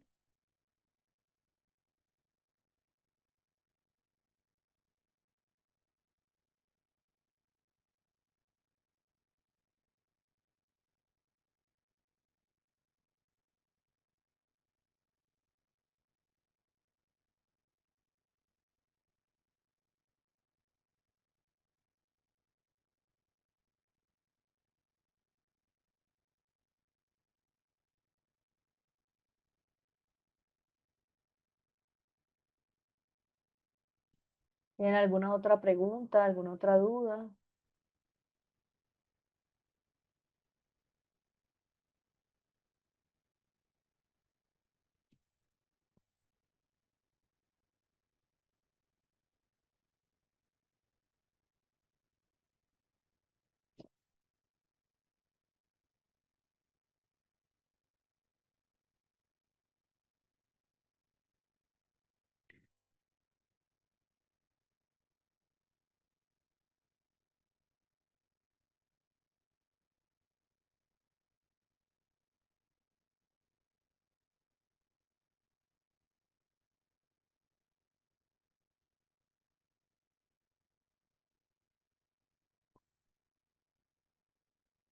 No. Si le piden las autoridades, ustedes tienen que mostrar, por eso deben de ser muy claros y concretos cuando estemos diligenciando las historias clínicas, ¿no? No pueden ser anonimizados, ¿no? Ahí tiene usted que mostrar todo lo que tiene.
Bueno, entonces vamos a continuar, ya esto es lo último que vamos a ver el día de hoy. Entonces, cuando nosotros hablábamos de la psicología basada en la evidencia, recuerden que nosotros tenemos que elevar los estándares de la práctica clínica, ¿no? Cuando nosotros hablamos de la psicología es que tenemos que garantizar que las intervenciones sean seguras, sean efectivas y estén respaldadas por pruebas empíricas sólidas. Que cuando nosotros hablamos de la evidencia, hablamos que es importante que en la terapia y en los componentes, la práctica clínica examine cuáles son las intervenciones que utilizan esos enfoques. ¿Que ¿En qué consiste la psicología basada en la evidencia? En combinar la investigación científica con el conocimiento y la experiencia que tiene el profesional. Hablamos del modelo cuando corresponde a una necesidad fundamental desde el tratamiento, desde los datos objetivos y verificables y que nosotros evitemos el uso de terapias que no han mostrado un respaldo empírico. Sabemos que la APA, la Asociación Americana de Psicología, tiene 80 tipos de psicoterapia que han mostrado estudios y han clasificado en cuanto a la cantidad y a la calidad de la evidencia científica, ¿no? Esa evidencia que es disponible. Nosotros vemos que, buscamos eficacia y eficacia de la intervención en terapia cognitiva y nos aparecen muchos artículos, pero demasiados. Incluso desde este mismo año podemos encontrar, ¿no? De trastorno de estrés postraumático, de fobias, de ansiedad, de depresión. Y pues obviamente que han mostrado un respaldo, digamos, en cuanto a la evidencia. O sea, yo le creo más a una terapia en la cual me muestra muchas investigaciones y comprueba cómo esta intervención ha sido efectiva y ha sido respaldada.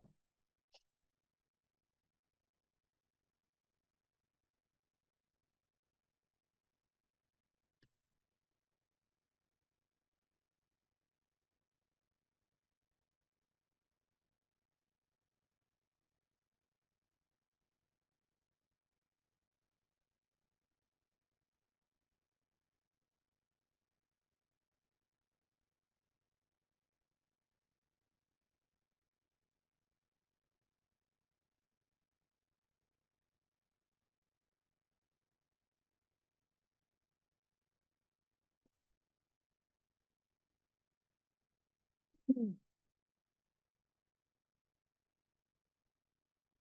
Si usted no es profesional y el paciente fallece, ¿cuánto tengo que guardar las notas? Siempre. Siempre debería guardar las notas, ¿no?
¿Alguna pregunta, alguna duda?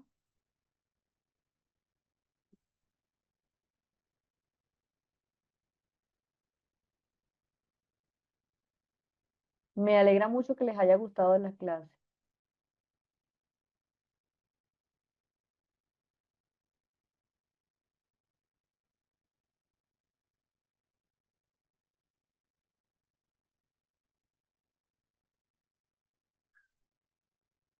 Ok, entonces cuando nosotros hablamos de basada en la evidencia, sabemos que hay que mostrar la evidencia desde la cantidad y la calidad, desde la evidencia científica posible.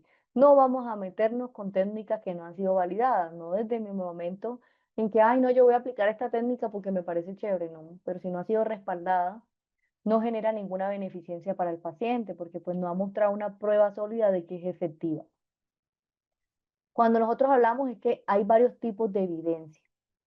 Tipos de evidencias de los estudios experimentales son aquellos ensayos que son aleatorios en que nosotros entendemos que hay una fuente sólida de evidencia, porque pues no han movido, digamos, no, esos ensayos experimentales son controlados, aleatorios, que valoran variables externas y que permiten establecer relaciones causales. Es importante que entendamos el estudio que evalúa la eficacia de la terapia cognitivo-conductual en comparación con el placebo, ¿no? A eso le llamamos, por ejemplo, la eficacia de la terapia cognitiva en personas con depresión y comparada con personas que no tienen depresión, ¿no? Digamos, es como nosotros trabajamos la depresión en los adultos. Y en esos participantes son aleatorios. Hay personas con depresión, hay personas que no tienen depresión, que en el momento que reciben la terapia Observamos, digamos, en la lista de espera la comparación de los resultados y qué tan eficaz fue.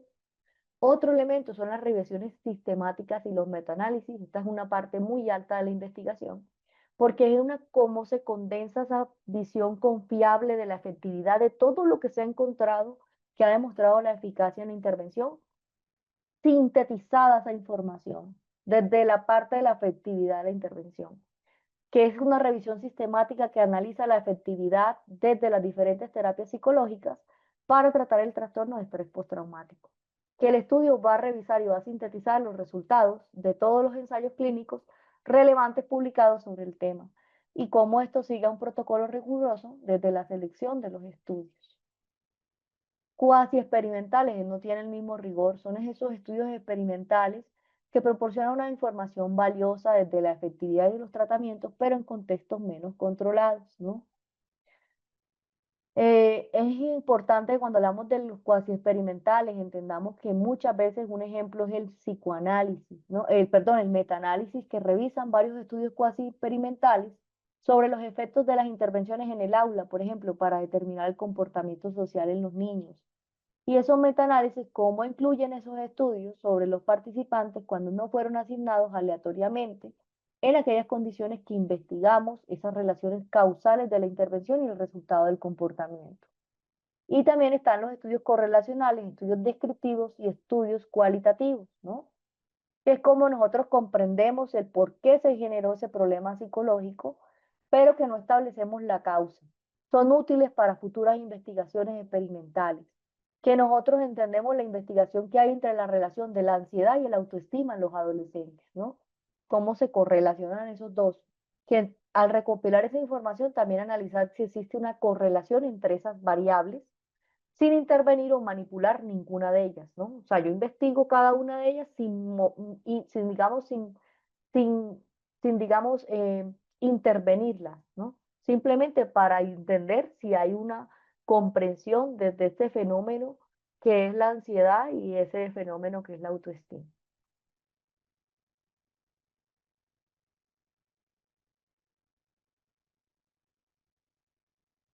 En caso que el psicólogo fallece, el psicólogo, pues, ¿qué pasa con la documentación? Debería estar guardada, ¿no?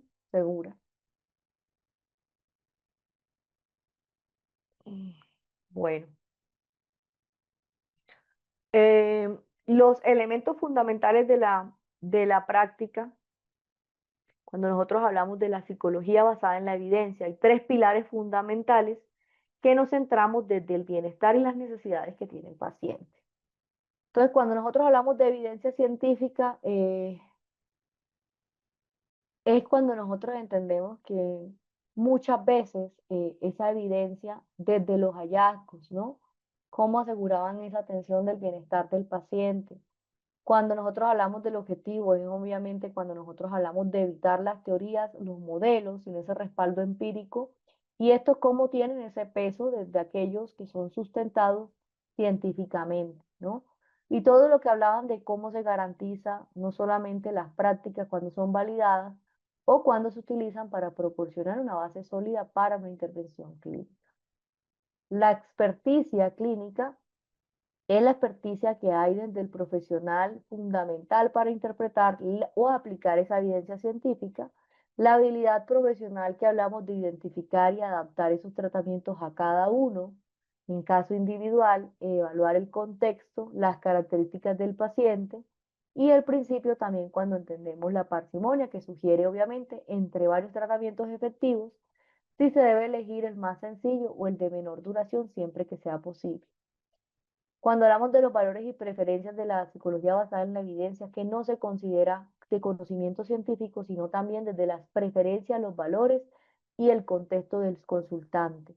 Que la intervención debe ser personalizada y debemos de asegurar que las decisiones se adapten a la realidad y a las necesidades que tiene la persona. Por eso que yo siempre les decía, nosotros no podemos hablar de una intervención si no conocemos el caso completamente, ¿no? Porque hay muchas necesidades que puede tener la persona desde sus características de crianza, desde sus problemas interpersonales, familiares, laborales. Y cuando hablamos de la psicología basada en la evidencia, que no debe ser confundida con una terapia a la carta, ¿no? Cuando nosotros hablamos del tratamiento, debe responder una base científica y al mismo tiempo debe adaptarse con las particularidades de cada persona.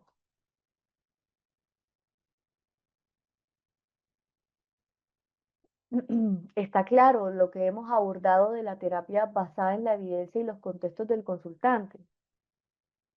Cualquier duda o pregunta que tengan, por favor, me la pueden hacer.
¿Qué es terapia a la carta? Hablamos de terapia a la carta, es que nosotros no vamos a tener una carta de terapias para todos los pacientes, ¿no? Sino que deben de ser personales, que la terapia tiene que basarse en las características que tiene el paciente, que deben de basarse, digamos, en ese tratamiento de responder una base científica y de adaptarse a esta, ¿no?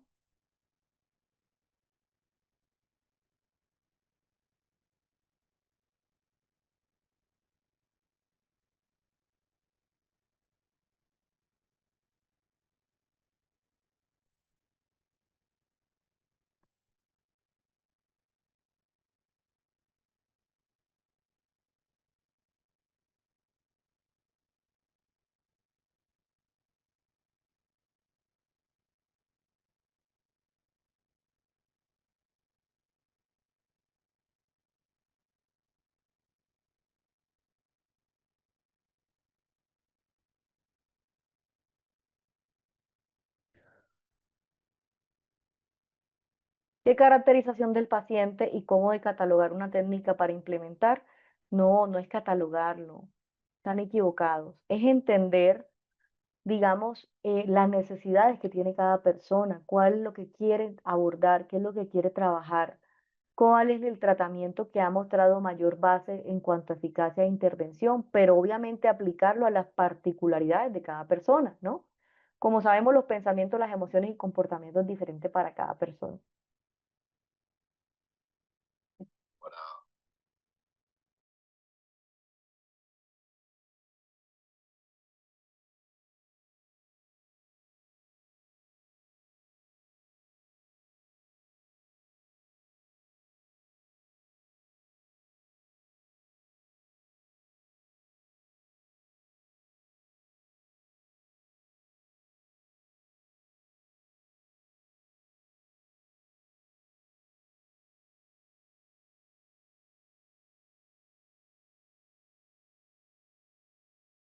¿Qué otras preguntas tienen o qué otras dudas tienen? ¿Quedó claro el tema de la investigación?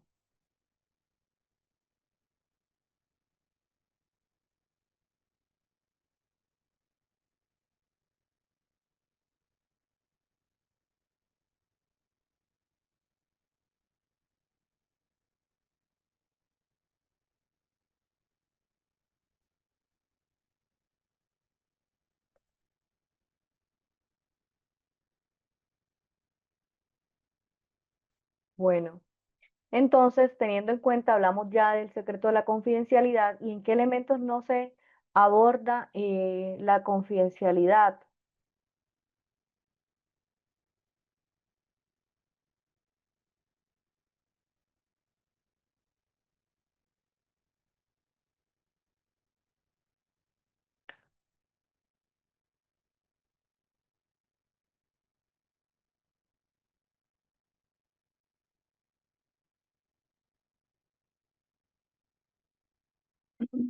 Entonces, cuando nosotros hablamos que en casos de abuso sexual y físico, recuerden que simplemente en caso de los menores de edad, ¿no? En esas situaciones nosotros tenemos por obligatoria, digamos, por ley, ¿no? Recopilar la información, verificar si es un abuso real en los menores, porque ya sabemos que los menores pues tienen una situación y es, digamos, la situación asimétrica que hay hacia ellos, ¿no?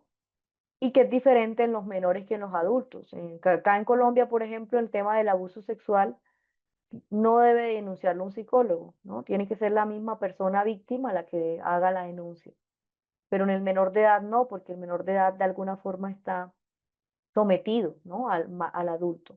Entonces el terapeuta pues debe revisar la situación con las familias, con los elementos nucleares y pues muchas veces también puede reportarlo, ¿no? A las autoridades correspondientes en caso de que sea algún miembro de la familia, ¿no? Ahí en ese caso debe romper la confidencialidad, porque pues estaría en riesgo el bienestar y la salud del menor.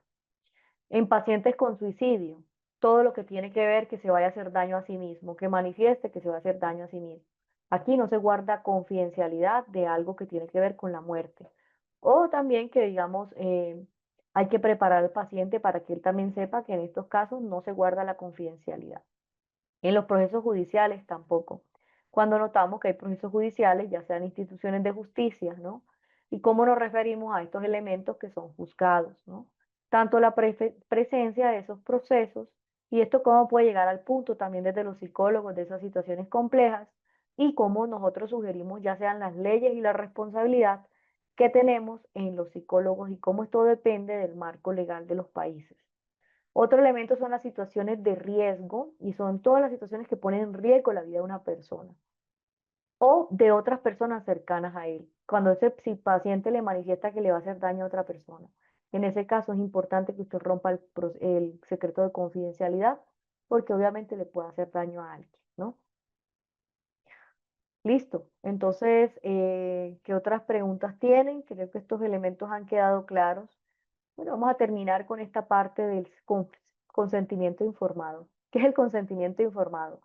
Antes de cualquier intervención, por obligatoriedad, usted tiene que hacer firmar al paciente un consentimiento informado. Ustedes me preguntaron, ¿y con este diplomado puedo hacer terapia? Solo si usted es psicólogo, ¿no? El consentimiento informado tienen que tener en cuenta que es un documento donde expresa de manera libre, espontánea y clara qué es lo que usted va a hacer, ¿no? Que, cómo, digamos, que usted está cualificado para brindar ese apoyo psicológico de la salud, que en ese proceso va a ayudarle a usted a blindarse de un problema que pueda tener legal. Por ejemplo, que el paciente se suicide, Dios no lo quiera. Se suicida, usted tiene un consentimiento informado donde entienden que usted tuvo una intervención con él y qué técnicas utilizó, si remitió a psiquiatría, si le hizo evaluación, si el paciente le explicaba o no que tenía depresión o no, si estaba el motivo de consulta relacionado con el suicidio, ¿no? Porque eso se va a investigar y usted puede perder la tarjeta profesional si usted no tiene ese consentimiento informado. En ese proceso usted va a hablarle al usuario de forma clara y detallada sobre lo que usted va a trabajar, técnicas y estrategias, cuál es el alcance que usted tiene en la evaluación diagnóstica, en el tratamiento, en los resultados, en los efectos colaterales que puedan presentar y en las posibles alternativas, obviamente, de las propuestas del psicólogo. El ejercicio dialógico de lo que hablamos de que el usuario debe comprender que el psicólogo va a hacer, digamos, desde lo que tiene certeza, ¿no? Que se ha entendido de forma espontánea, clara y libre la presión desde los vicios del consentimiento informado y que el psicólogo también va a actuar en cuanto a la capacidad cognitiva y jurídica y el procedimiento que el psicólogo y el usuario en un diálogo consignado en el paciente. ¿Cuándo inicia el proceso? Que el psicólogo puede terminar el proceso o el paciente puede terminar el proceso si lo desean hacer. Si de pronto en algún momento el psicólogo va a hablar de ese caso solamente con fines académicos, siempre guardando la salvaguardad, siempre guardando los datos confidenciales que puedan identificar al paciente. ¿Cuándo se va a romper el secreto, secreto de confidencialidad? Según la ley, tal, tal, tal. La ley que hablamos, que acabamos de mostrar, en las excepciones que habla la ley, ¿no? Que se haga daño a sí mismo, que le vaya a hacer daño a los demás, tema de abuso sexual, o que lo pidan las autoridades judiciales. Listo. Ese consentimiento informado es importante porque es la capacidad de lo que usted va a intervenir y en el momento, pues obviamente, que si el paciente se quiere retirar, tiene todo el derecho a hacerlo, ¿no? Y usted también puede terminar el proceso si lo desea hacer. Listo. Entonces, hasta aquí quedamos en la clase del día de hoy. Yo me alegra mucho de que ustedes hayan estado participando en esta clase y atentos. Cuéntenme qué preguntas o qué dudas tienen hasta el momento.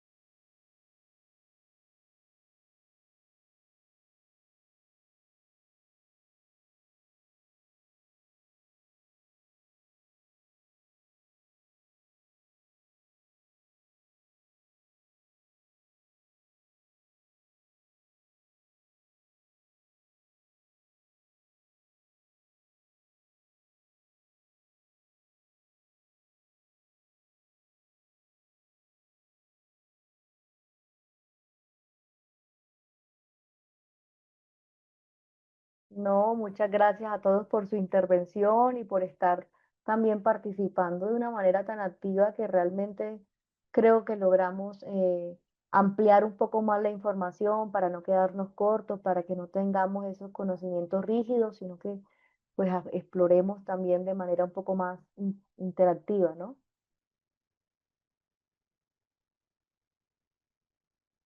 Tranquilos que nosotros vamos a hablar de esa evaluación clínica de manera clara y detallada porque yo creo que esto es lo más importante. La evaluación para luego ya la intervención. Toda la información está dentro del material para las personas que lo preguntan. Listo, entonces muchas gracias a todos y que tengan un feliz fin de semana.